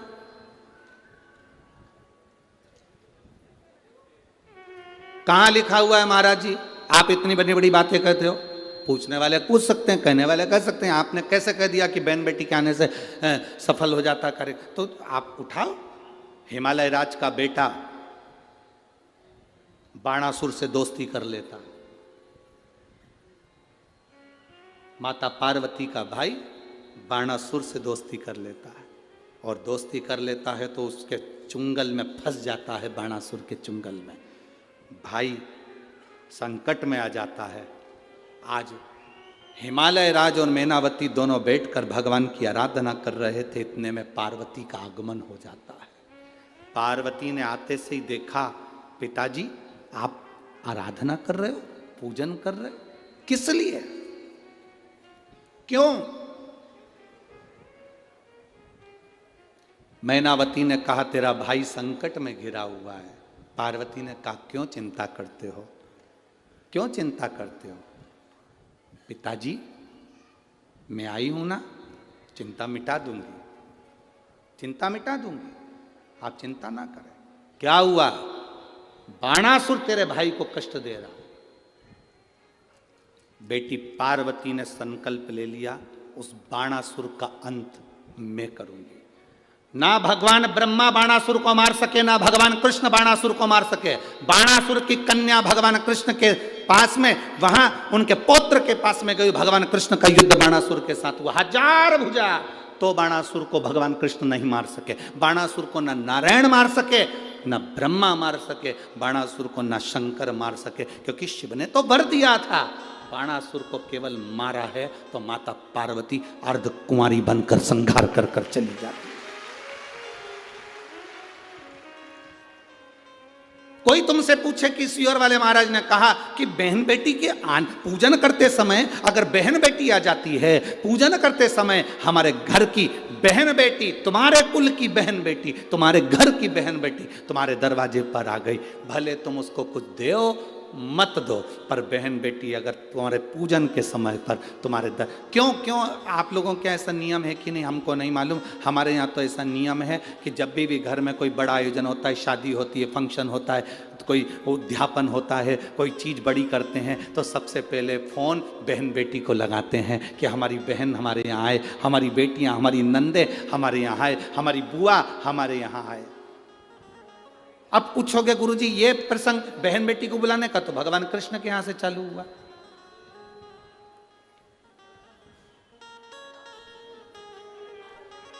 नंद बाबा की कितनी बहन थी? 2, नंदा सुनंदा। नंद बाबा की 2 बहन थी। एक बहन को मालूम पड़ा कि यशोदा जी को संतान होने वाली है, तो एक ने दूसरी से कहा भाभी को संतान होने वाली है, तू कब जाएगी? बहनों में बड़ा प्रेम रहता है, मायके जाने से पहले फोन पे बात कर लेती, तू कितनी तारीख को जाएगी? वो बोलती है कि मैं इतनी तारीख, तो मैं थोड़ा सा बाद में आ जाऊंगी, तू चली जाना फिर मैं आ जाऊंगी। ओ अब भाभी को कोई नहीं है संभालने वाला, तो जापा तो अपने को ही संभालना पड़ेगा, डिलीवरी तो अपने को ही देखना पड़ेगी। एक काम कर, 15 दिन पहले तू संभाल लेना, 15 दिन बाद मैं संभाल लूंगी। हाँ ठीक है। नंदा सुनंदा दोनों ने आपस में बात कर ली कि भाभी को संतान हो तो तू चल। तो आ गई नंदा, नंद बाबा की बहन नंदा आकर घर में रहने लगी, और भाभी को जब जापा हुआ तो सबसे पहले नंदा भगवान को हाथ जोड़कर कहती है, बाबा ऐसी कृपा करना, ए बाबा ऐसी कृपा करना, मेरे भैया की यहाँ 60 साल के बाद तो औलाद हो रही है, तो ऐसी कृपा करना कि उनके घर में लड़का हो जाए। और नंदा हाथ जोड़ती जोड़ती जोड़ती जोड़ती यशोदा जी के कक्ष में गई, और जो कक्ष में गई जाकर जो दर्शन करा तो लाला का दर्शन था। नंदा खुश हो गई, थाली उठाकर बजाने लगी कलदार से, और एक थाली को उठाकर उस नंदा ने बजाया, थाली को उठाकर। कांसे की थाली, पीतल की थाली, तांबे की थाली, जिसके घर में बजती थी उसके घर में शुभ संदेश आता था। आज के जमाने में स्टील बजता है।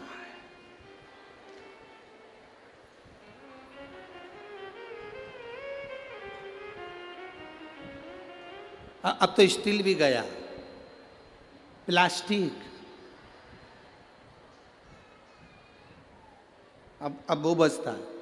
जिसके घर में तांबे की थाली, पीतल की थाली, कांसे की थाली, इसलिए मंदिर में आप लोग, हम लोग तो क्या है कहें, आप लोग मंदिर जाते होगे तो मंदिर में जो घंटाल बंदे रहते हैं वो तांबा, पीतल और उस कांसे के बंदे रहते हैं, उसको लकड़ी से बजाते हैं। क्यों बजाते हैं? उसका कारण क्या है? उसका कारण क्या है? जितने लोग आरती में सम्मिलित होते हैं, तांबा, पीतल, कांसा मंदिर में इसलिए बजाया जाता है, जितने लोग आरती में आए हैं इनके घर में खुशियां प्रवेश कर जाए, इनके घर में भी आनंद की अनुभूति हो जाए। अब आजकल के ज़माने में तांबा, पीतल, कांसा बजाते नहीं हैं। आज के ज़माने में तो जरा सी देर में बस बच्चा हुआ है, सूचना मिल गई, बैंड बाजा बजवा दो, ढोल नगाड़े बजा। नंदा ने थाली बजाई थी और फिर आवाज आई थी, नंद घर आनंद, नंद घर आनंद भयो। फिर आवाज आई, लगा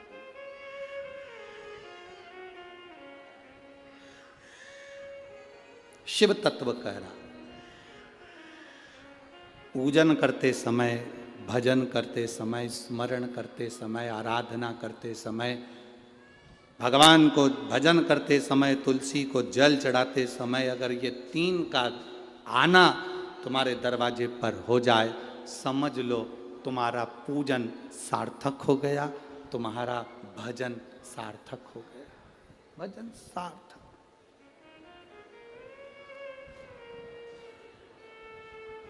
अब आज सुबह की हम आपको बताएं, एक तो महाराज जी ने कमरा भी ऐसी जगह दिया है कि जहां सबकी आवाज हमको सुनाई दे जाए।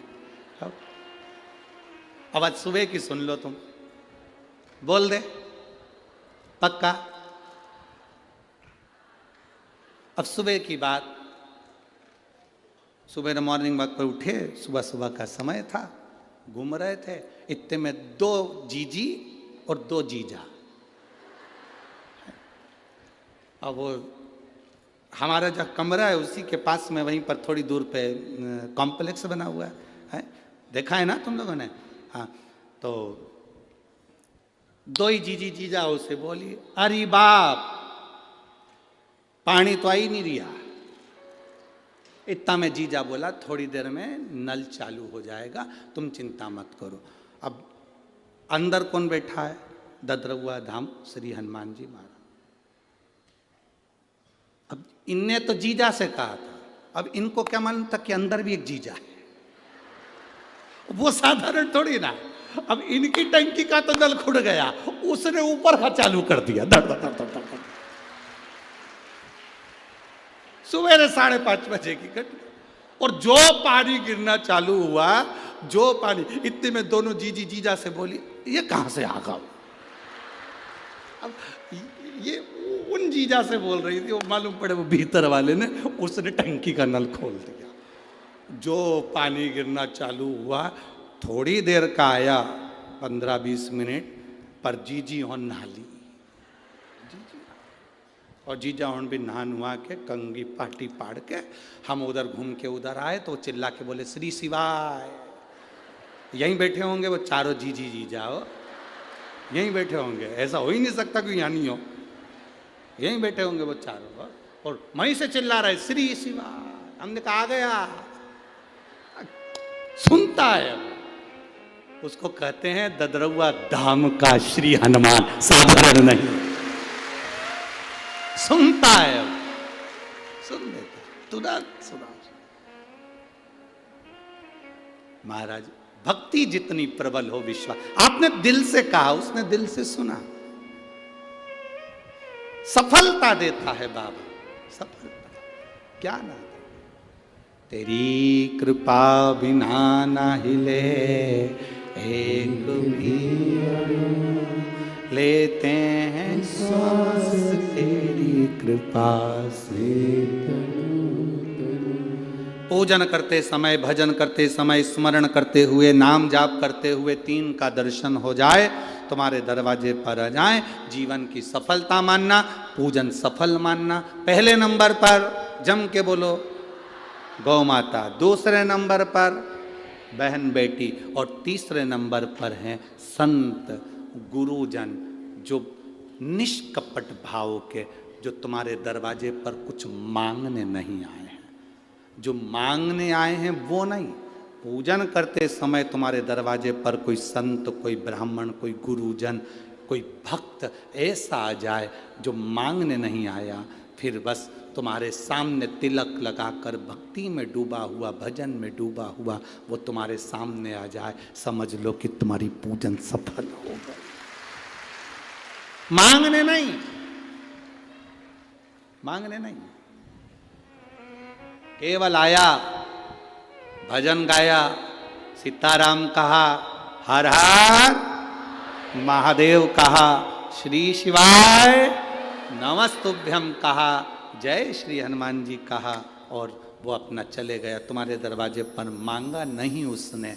असली संत तुम्हारे दरवाजे पर गुरुजन, ब्राह्मणजन, भक्तजन, कोई भगवत प्रेमी तुम्हारे दरवाजे पर दर्शन हो जाए पूजन के समय पर, समझ लो कि उसने स्वीकार कर लिया, उसने स्वीकार कर लिया। अही रावण शिवलिंग की पूजन करता है, चले जाता है, एक मछली शिवलिंग के आसपास घूमती रहती है। अही रावण जो जल चढ़ाता है, अही रावण जो दूध चढ़ाता है, अही रावण जो पदार्थ चढ़ाता है, मछली उसको ग्रहण कर लेती है।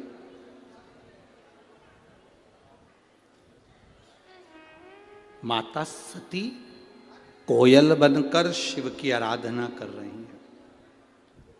एक मछली शिवलिंग के आसपास घूमकर पाताल लोक में शंकर की आराधना कर रही है। एक मछली।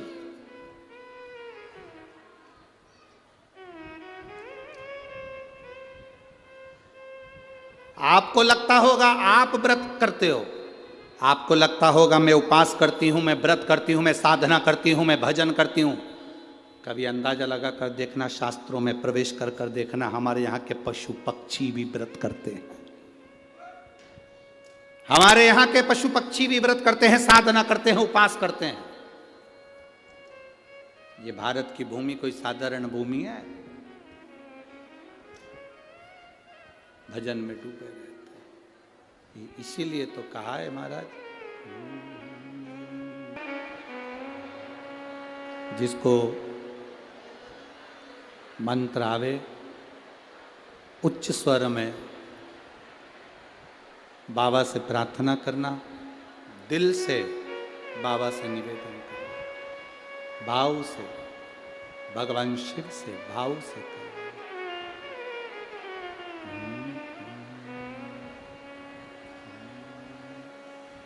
श्री शिवाय नमस्तुभ्यं, श्री शिवाय नमस्तुभ्यं, श्री शिवाय नमस्तुभ्यं, श्री शिवाय नमस्तुभ्यं, श्री शिवाय नमस्तुभ्यं। भोला सब दुख काटो ओ भोला सब दुख काटो।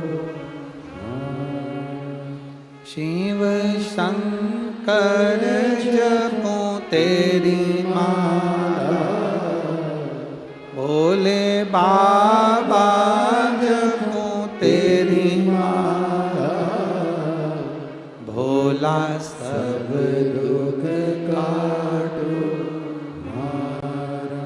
ओ भोला सब दुख का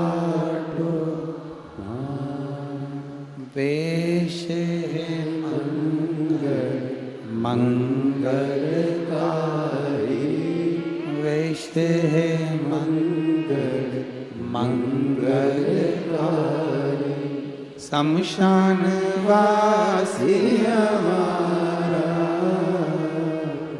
शमशान वासी हमारा, ओ भोला सब दुख काटो हमारा, ओ भोला सब दुख काटो। भगवान शिव से अपने हृदय से प्रार्थना करते। देखिए, जैसे आपको छींक आती है तो पड़ोसी नहीं छींकता। छींकता है क्या? छींकना किसको पड़ता है? जम के बोलो जरा, अपने आप। खांसी चली तो क्या पड़ोसी खांसेगा? अरे बोलो तो रे, नहीं। किसको खांसना है? अपने आप। भूख लगी तो भोजन किसको करना पड़ेगा? पड़ोसी को कि अपने को? अपने। नींद आ रही है तो सोना किसको पड़ेगा? पड़ोसी को कि अपने को? अपने।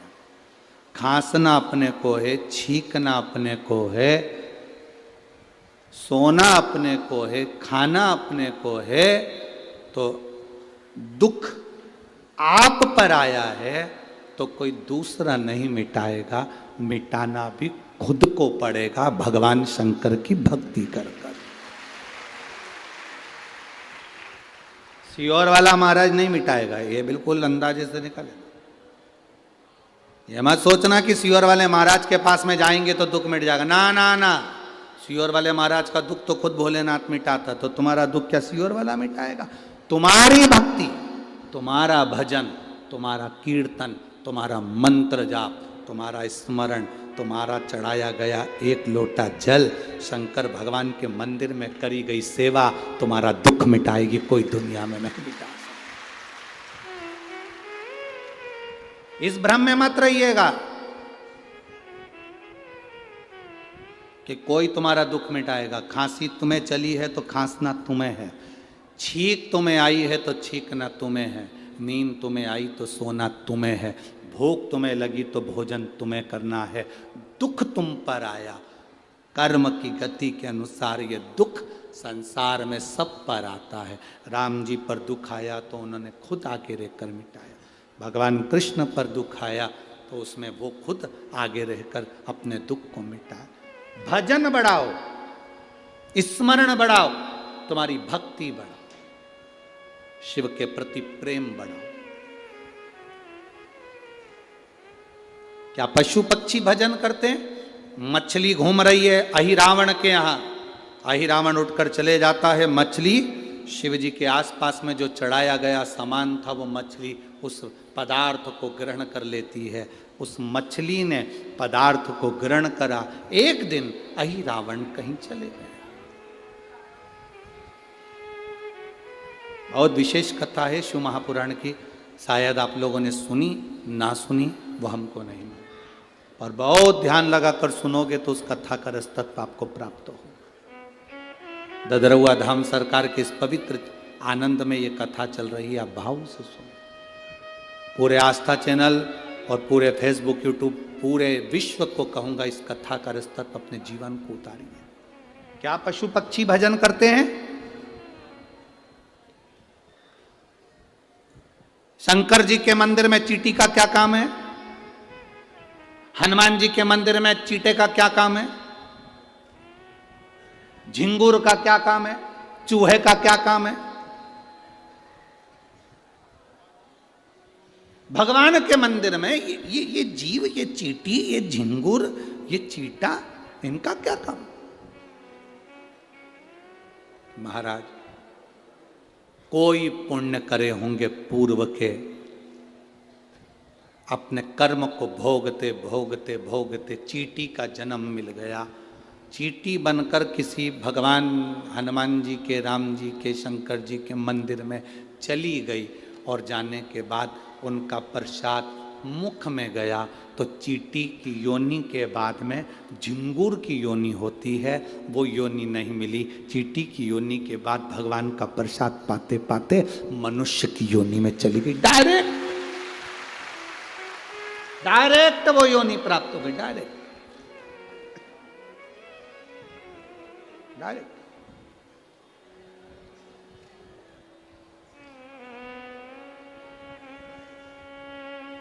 भटकना छोड़ दो। मछली ने अहि रावण कहीं चले गया, मछली शंकर जी पर चढ़ा हुआ पदार्थ कैसे पावे?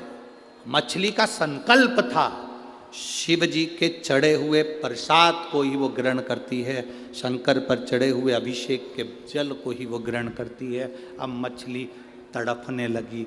12 दिन हो गए, 15 दिन हो गए, 20 दिन हो गए, शंकर का कोई प्रसाद नहीं। मछली तड़प रही।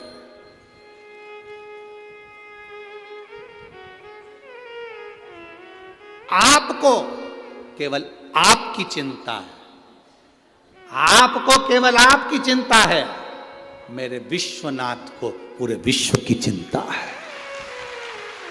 मेरे विश्वनाथ को पूरे विश्व की चिंता है। हमने पहले कथा में कहा, आज फिर कर रहे हैं, कोई देर से बनता है, कोई जल्दी बनता है, पर महादेव को जल चढ़ाने वाला एक दिन सेठ जरूर बनता है। उसको शंकर भगवान के चढ़े हुए जल का आचमन करा है, वो खाली नहीं जाएगा। शंकर भगवान पर बेलपत्र चढ़ाइए, वो खाली नहीं जाएगा। आप ददरुआ धाम आए हैं, बालाजी का दर्शन करें, हनुमान जी का दर्शन करें, वो खाली नहीं जाएगा।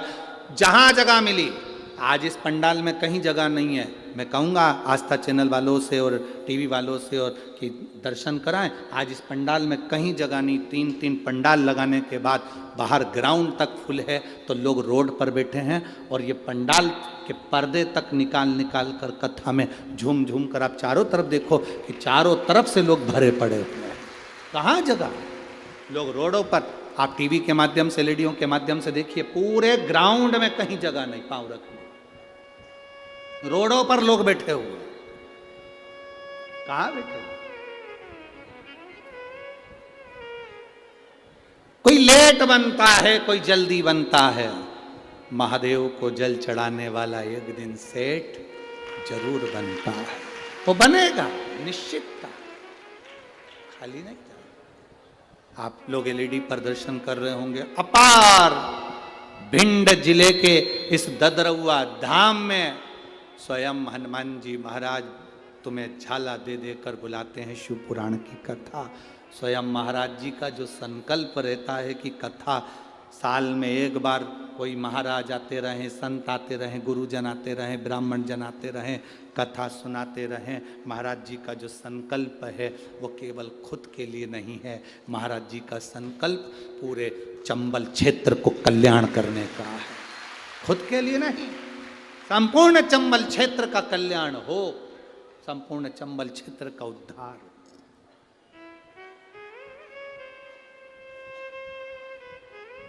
और फिर कहेंगे शिव महापुराण की कथा में वीआईपी बनकर मत जाना री जी जियो।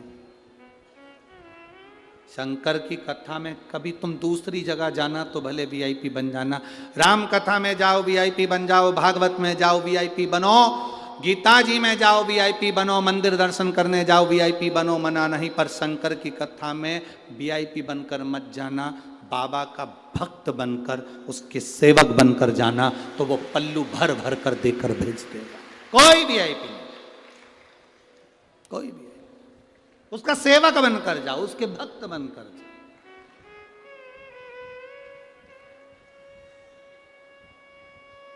फिर क्या करेगा वो? अरे लुटा दिया भंडार काशी कर दिया माला काशी। फिर वो खाली नहीं रखता, फिर वो देकर भेज देता है, देता है, खूब देता है, खूब खूब देता है। एक लड़के ने मिलिट्री का पेपर दिया, एक लड़का मिलिट्री का पेपर दिया और पत्र है उसका, और मिलिट्री का पेपर देते देते लड़का जब मिलिट्री का पेपर दिया, मैं नाम नहीं बोलूँगा क्योंकि बस इतना जरूर बोल दूँगा, उसके गांव का नाम है दिगुआ। क्या दिगुआ ही है ना, भिंड जिले में ही है, जिला दिगुआ, जिला दतिया की रहने वाली हूँ। कहीं बैठी हैं, मैं नाम नहीं बोलना चाहता क्योंकि बाबा की कृपा उस पर हुई है, तो ये शिव कृपा है। कहीं बैठी हैं, आप ही हैं, हाथ हिला दो। बधाई आपको बहुत बहुत, पहले तो बाबा की कृपा हुई उसके लिए बहुत बहुत साधुवाद।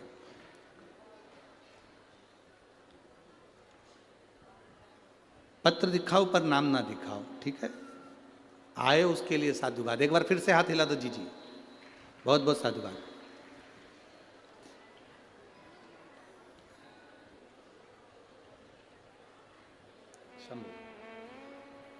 मैं दिगुआ जिला दतिया की रहने वाली हूं गुरुदेव। पंडाल की कथा का फल बताना चाहती हूं और शिव भगवान पर चढ़ाए गए जल का फल बताना चाहती हूं।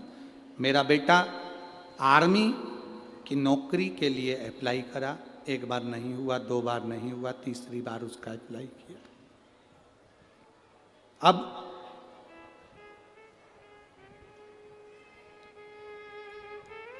एक मिनट में निकल गया, मेडिकल में निकलना था पर उसके शरीर में एक रोग था। उसकी छाती का जो बैलेंस था उस रोग के अंतर्गत वो बराबर नहीं था, उसको एक गठान थी।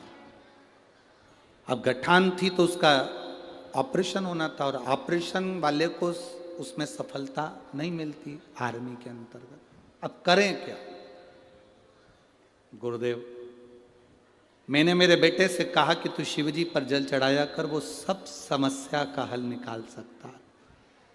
बाबा 15 दिन बचे थे और मेडिकल होना था और जांच होना थी, पर बाबा की कृपा का मैं क्या गुणगान करूं। मेरे बेटे ने कहा मैं बाबा पर भरोसा रखा हूं, माँ मेरा ऑपरेशन करा दे, गठान निकलवा दे। ऑपरेशन कराया अहमदाबाद में, गठान निकलवा दे। 15 दिन में गठान निकलने के बाद घाव कैसे सूखे? 15 दिन में मेडिकल होना, कैसे घाव सूख सकता? पर बेटे ने कहा माँ अगर ऑपरेशन कराया है और सफल हो गया तो 15 दिन में घाव भी सूखेगा। बस बाबा का जल लगाता, पान करता और मेडिकल के लिए चले गया। उसको मालूम था कि मेरी नौकरी नहीं लगेगी क्योंकि मेरा ऑपरेशन का शरीर है, नौकरी कैसे लग सकती है, वो भी आर्मी में, बहुत कठिन। पर बाबा बाबा है गुरुदेव। सारे एग्जाम पास हो गए, मेडिकल की जांच के लिए मैं अंदर गया और मेरे बाबा का क्या वर्णन करूं। वो आता है, उसका जल लगाकर पूरे शरीर पर गया था गुरुदेव। शायद मेरे जैसा पहला व्यक्ति होगा जो शिव जी के चढ़े हुए जल को अपने पाँव में भी लगाकर चले गया और सब दूर लगाकर चले गया। मैं अंदर गया, मेरी मेडिकल की जांच हुई और मुझे आर्मी की नौकरी मिल गई। मैं बाबा को धन्यवाद देने के लिए। शिव तत्व है, बधाई आपको माँ, बहुत बहुत शिव तत्व है। शंकर ओघड़ी है, अड़भंगा है शिव, अड़भंगा। आप उसकी नौकरी कर रहे हैं, आप उसकी चाकरी कर रहे हैं, आप उसकी सेवा कर रहे हैं, उसका फल है।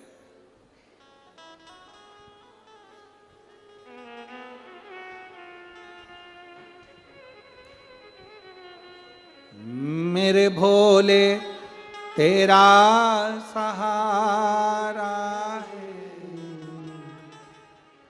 मेरी नैया का तू किनारा है। मेरी जीजियों, मेरे जीजाओं, मेरी बेटियों, मेरे बेटाओं, एक बात का स्मरण रखना, आपकी भक्ति जितनी प्रबल होगी मेरा शंकर तुम्हारे को छोड़ेगा नहीं। जिस हाथ से तुम शंकर जी को जल चढ़ाते हो वो हाथ मरते दम तक मेरा महादेव नहीं छोड़ता।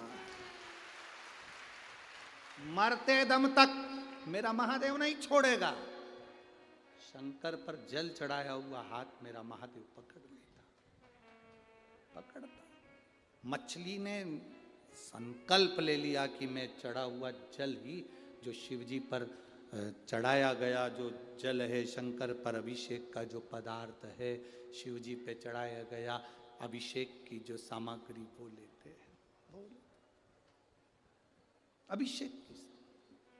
अब मछली नियम ले रही है। अहिरावण के जाने के, अहिरावण चले गया 15 दिन तक अहिरावण नहीं आया, मछली तड़प रही है। मछली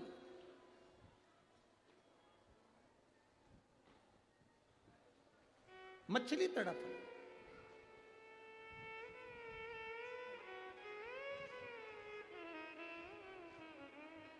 मछली, अब मछली का तड़फन, मछली का तड़फना, तड़प।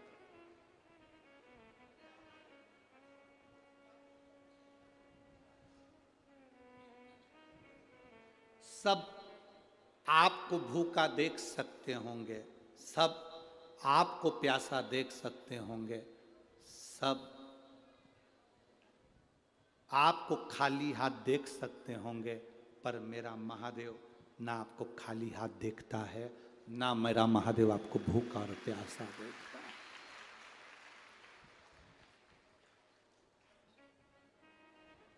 शिव महापुराण की कथा में शंकर स्वयं अविरल है, अविरल शिव शिव है, औघड़ी औघड़ी है।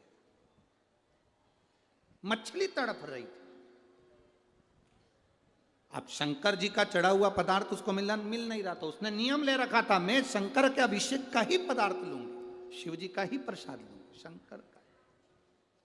जब कोई संत साधु गुरुजन जीव जंतु मनुष्य जो संकल्प लेता है, वो संकल्प पूरा करने वाला कोई दूसरा नहीं होता, पूरा करने वाला देवाधिदेव महादेव स्वयं पूरा करता है।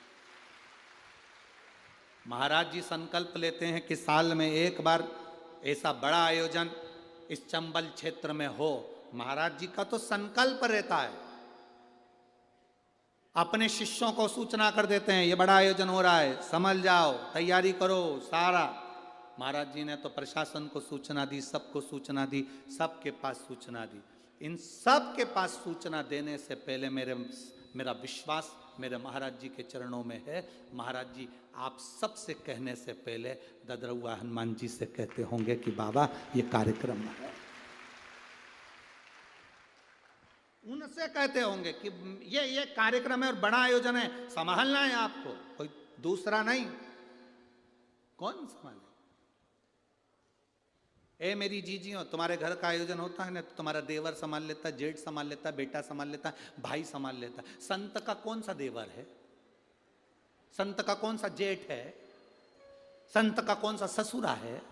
संत का तो केवल एक ही है, सीताराम सीताराम सीताराम सीताराम सीताराम सीताराम सीताराम।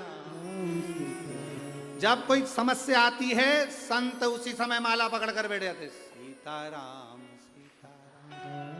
अब इनको टेंशन नहीं है, टेंशन किसको? राम जी सीता जी से बोले, जब वो 1000 गौशाला की गौशाला बनी है, वहां भंडारा चल रहा है, सीता तू अन्नपूर्णा संभाल ले, मैं कथा संभाल लूंगा। ये तो बैठ गए, सीताराम सीताराम सीताराम सीताराम सीताराम सीताराम सीताराम। अब सीताराम जी लग गए, सीता जी लग गई रसोई घर में, राम जी लग गए यहाँ। हनुमान जी पूछे मैं क्या करूं, मैं क्या करूं? राम जी बोले देख हनुमान, सारे फालतू के काम तेरे को संभालना। कौन से फालतू के काम? पानी सवेरे गिरवा देना, दिन में 1 बजे से 4 बजे तक नहीं आ जाए, इसका हवा चले मना नहीं, पर थोड़ी थोड़ी धीमी धीमी चले, देखिए इनके ठंड लग जाएगी रे बापड़ा। और भिंड की और चंबल की हवा लग गई तो देवियां और ओघड़ी हो जाएंगी। इनका ध्यान तुझे रख। तो हनुमान जी बोले मैं क्या करूं? राम जी बोले कुछ मत कर, वहीं बैठ अपने स्थान पर। सीताराम सीताराम सीताराम सीताराम। हनुमान जी बैठे अपनी जगह पर सीताराम कर रहे, भगवत भजन का आनंद ले रहे, भक्ति का आनंद ले रहे। तो ये सुख है जब हम कोई संकल्प लेते हैं, वो संकल्प हमारा नहीं रहता, वो संकल्प परमात्मा का रहता है। उसको पूरा कौन करेगा? परमात्मा करेगा। संकल्प लेने वाले तुम हो, पूरा कौन करने वाला है? परमात्मा। बेटा किसका? तुमने कहा मेरे बेटे की शादी नहीं हो रही, तुम जिस दिन कह दोगे मेरा बेटा नहीं, भोलेनाथ आपका बेटा, शंकर जी कहेंगे अब शादी करने की जवाबदारी मेरी है, पार्वती इसके लिए वर ढूंढ। तुम जब तक अपना मानकर चलोगे ये मेरा वो मेरा, गाड़ी मेरी, बंगला मेरा, जमीन मेरी, जायदाद मेरी, सत्ता मेरी, ये सब तुम मानकर चलिए मेरा घर मेरा घर मेरा घर मेरा घर मेरा घर मेरा घर, और मेरा मेरा करते हुए मर गए उसी घर में, बाथरूम में छुपकली बन के चिपक गए। छुपकली को कितनी भी भगाओ वो जाती नहीं, वापिस आ जाती। किसी ने पूछा ये कौन है, तो कह दिया हमारी दादी सास, उसने कभी घर नहीं छोड़ा। यहीं 40 किलोमीटर दूर ग्वालियर में रहती थी, पास में भिंड में रहती थी, आजू बाजू में रहती थी। 40 किलोमीटर दूर शिव पुराण की कथा हो रही थी, उससे घर नहीं छूटा, इसलिए मरने के बाद छिपकली बन के घर में चिपक गई, वही चिपकी। तुम टेंशन मत लेना, एक भिंड की जीजियों, तुम टेंशन मत लो, ना तुम छिपकली बनोगी ना तुम छिपकल्ला बनोगे।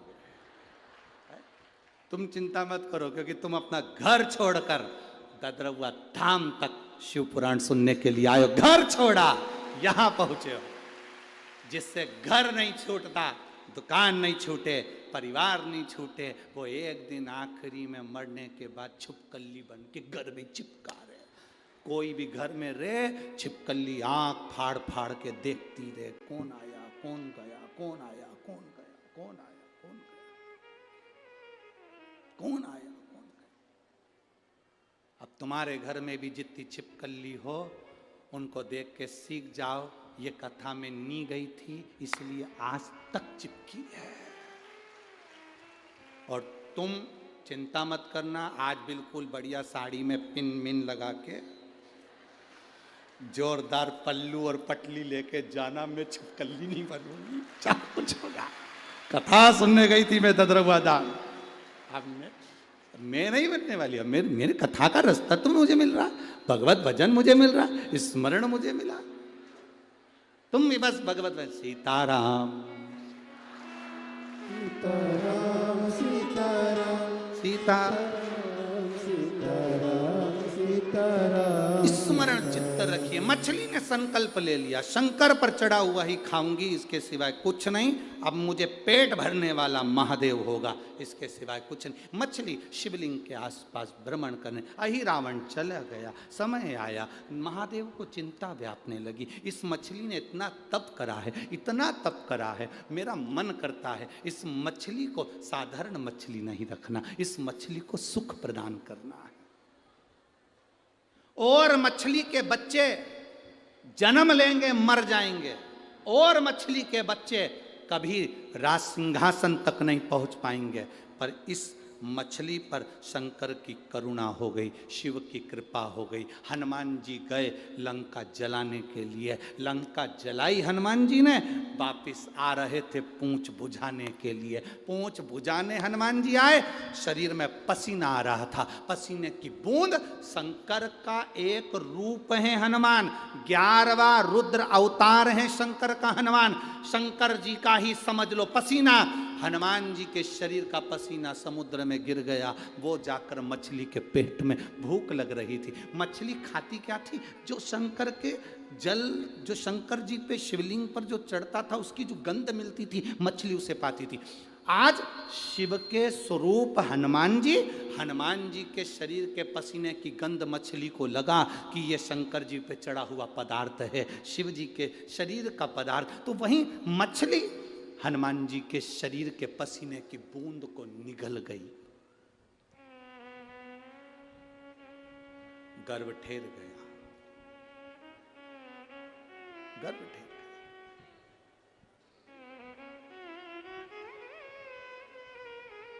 अब आप सबने कथा आगे की तो सुनी है ना। एक बेटा जन्म लिया, अहि रावण आ गए,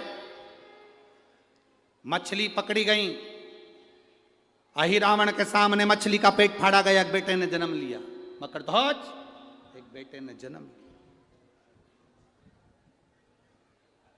छोटे से बेटे को अहि रावण के पास लाया गया। ये बच्चा है, मछली के उदर में से निकला है, क्या करना है?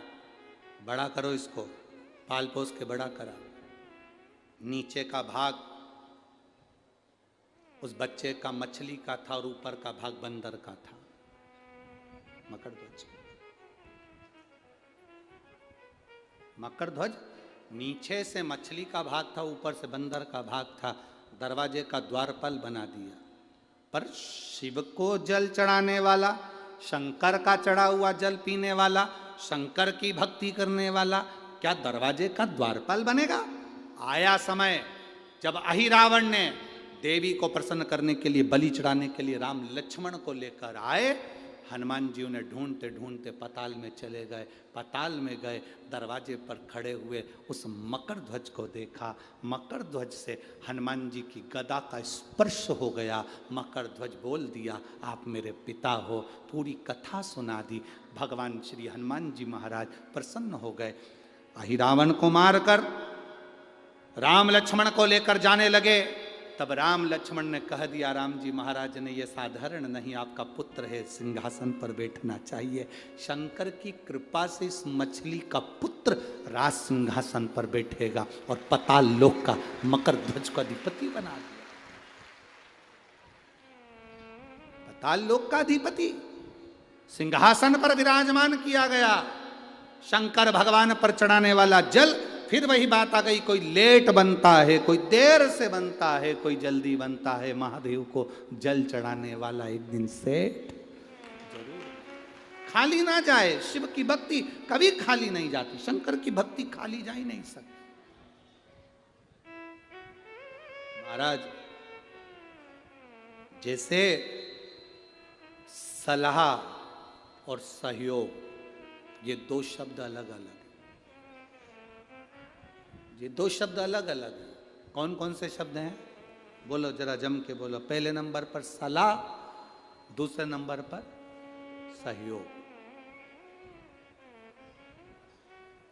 सलाह और सहयोग, ये दो शब्द अलग अलग हैं। इन दोनों में बहुत अंतर है, जमीन आसमान का अंतर है।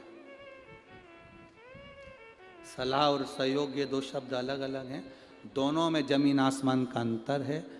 दोनों में अंतर ये है कि सलाह और सहयोग, सलाह देने वाले ढेर सारे मिल जाते हैं, पर सहयोग देने वाले ढेर सारे नहीं मिलते। ढेरों में एक या दो मिल पाते। सलाह देने वाले तो ढेर सारे मिलेंगे आपको, कोई भी राय दे जाएगा आपको, कोई भी बता जाएगा आपको, कोई भी ज्ञान दे जाएगा आपको, चलते फिरते ज्ञान दे जाएगा आपको। राम जी के पास में सलाह देने वाले कम थे, सहयोग देने वाले ज़्यादा थे, और रावण के पास में सहयोग देने वाले कम थे, सलाह देने वाले ज़्यादा थे। रावण के पास जितने मिलते थे, सलाह देने वाले मिलते थे। किसी ने कहा बंदर आ रहे हैं, बानरों की सेना आ रही है, सलाह देने वाले ने सलाह दे दी, चिंता मत करो, अपन उन सबको खा जाएंगे। अरे पकड़ोगे तो खाओगे ना।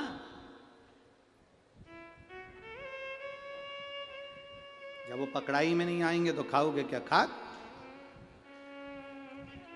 सलाह और सहयोग में अंतर है, जमीन आसमान का अंतर है। सलाह देने वाले ढेर मिलेंगे। आप बैठे हो, आपका हाथ दुख रहा है, आप किसी से कह दो साहब मेरा हाथ दुख रहा है, पट्टा मान लो, एक्सरसाइज करो, हाथ से थोड़ा सा यूं करो, उंगली को ऐसे ऐसे हिलाओ, हाथ ऊंचा करो, नीचा करो, ऐसा करो, वैसा करो। सलाह देने वाले इतने मिल जाएंगे। पर कोई से कह दो साहब मेरा हाथ दुख रहा है, मुझे सहयोग करो। क्या सहयोग करना है? मेरा बैग उठाकर बस स्टैंड तक ले चलो, एक नहीं मिलेगा। ओ भाई, हमसे तो नहीं उठे, हमारा तो खुद हाथ दुख रहा। तो अभी तो सलाह दे रहे थे, सलाह देने वाले ढेर मिल जाएंगे, एक से बढ़कर एक सलाह देते हैं लोग, बहुत जोरदार जोरदार देते हैं। सलाह देने वालों की कमी है क्या? रावण को सलाह देने वाले ढेर सारे थे, सेना आ रही है घबराओ मती, सब अपन नोच नोच कर खा जाएंगे, बंदरों की सेना ऐसी तो अपन खाते रहे। राम जी के पास में सलाह वाले नहीं थे, सहयोग वाले थे। रावण के पास में सहयोग वाले नहीं थे, सलाह वाले थे। और आज के ज़माने में पूरी दुनिया में सलाह देने वाले ढेर सारे मिल जाएंगे। सुबह से मोबाइल चालू करो, लोग सलाह देना चालू कर देंगे। आपका दिन शुभ हो, मंगलमय हो, ये करना वो करना, ऐसे करना वैसे करना, ये करो वो करो, ढेर। तुम जब मोबाइल खोलोगे तब कहीं ना कहीं का मिल जाएगा, ये से काम करना, ऐसा करना, झाड़ू यहाँ रख देना, ने तिल्ली वहाँ रख देना, ने ये यहाँ रख देना, ने वो वहाँ रख, ढेर सारे मिलेंगे, पर सहयोग करने वाला कोई नहीं मिलेगा। रावण के पास में सलाह देने वाले थे, पर मेरे राम जी के पास में सहयोग करने वाले थे। बोलते कुछ नहीं थे, काम पूरा कर जाते थे। बोलते कुछ नहीं थे, काम पूरा कर जाते थे। वो सहयोगी होना चाहिए, वो सहयोगी हो तो समझो जीवन की सार्थकता। यदि सहयोगी नहीं तो जीवन की सार्थकता नहीं। सहयोग देने वाले चाहिए महाराज, तब तो श्रेष्ठता है। भाव से दिल से आप किसी को सहयोग करो, ये सुंदरता।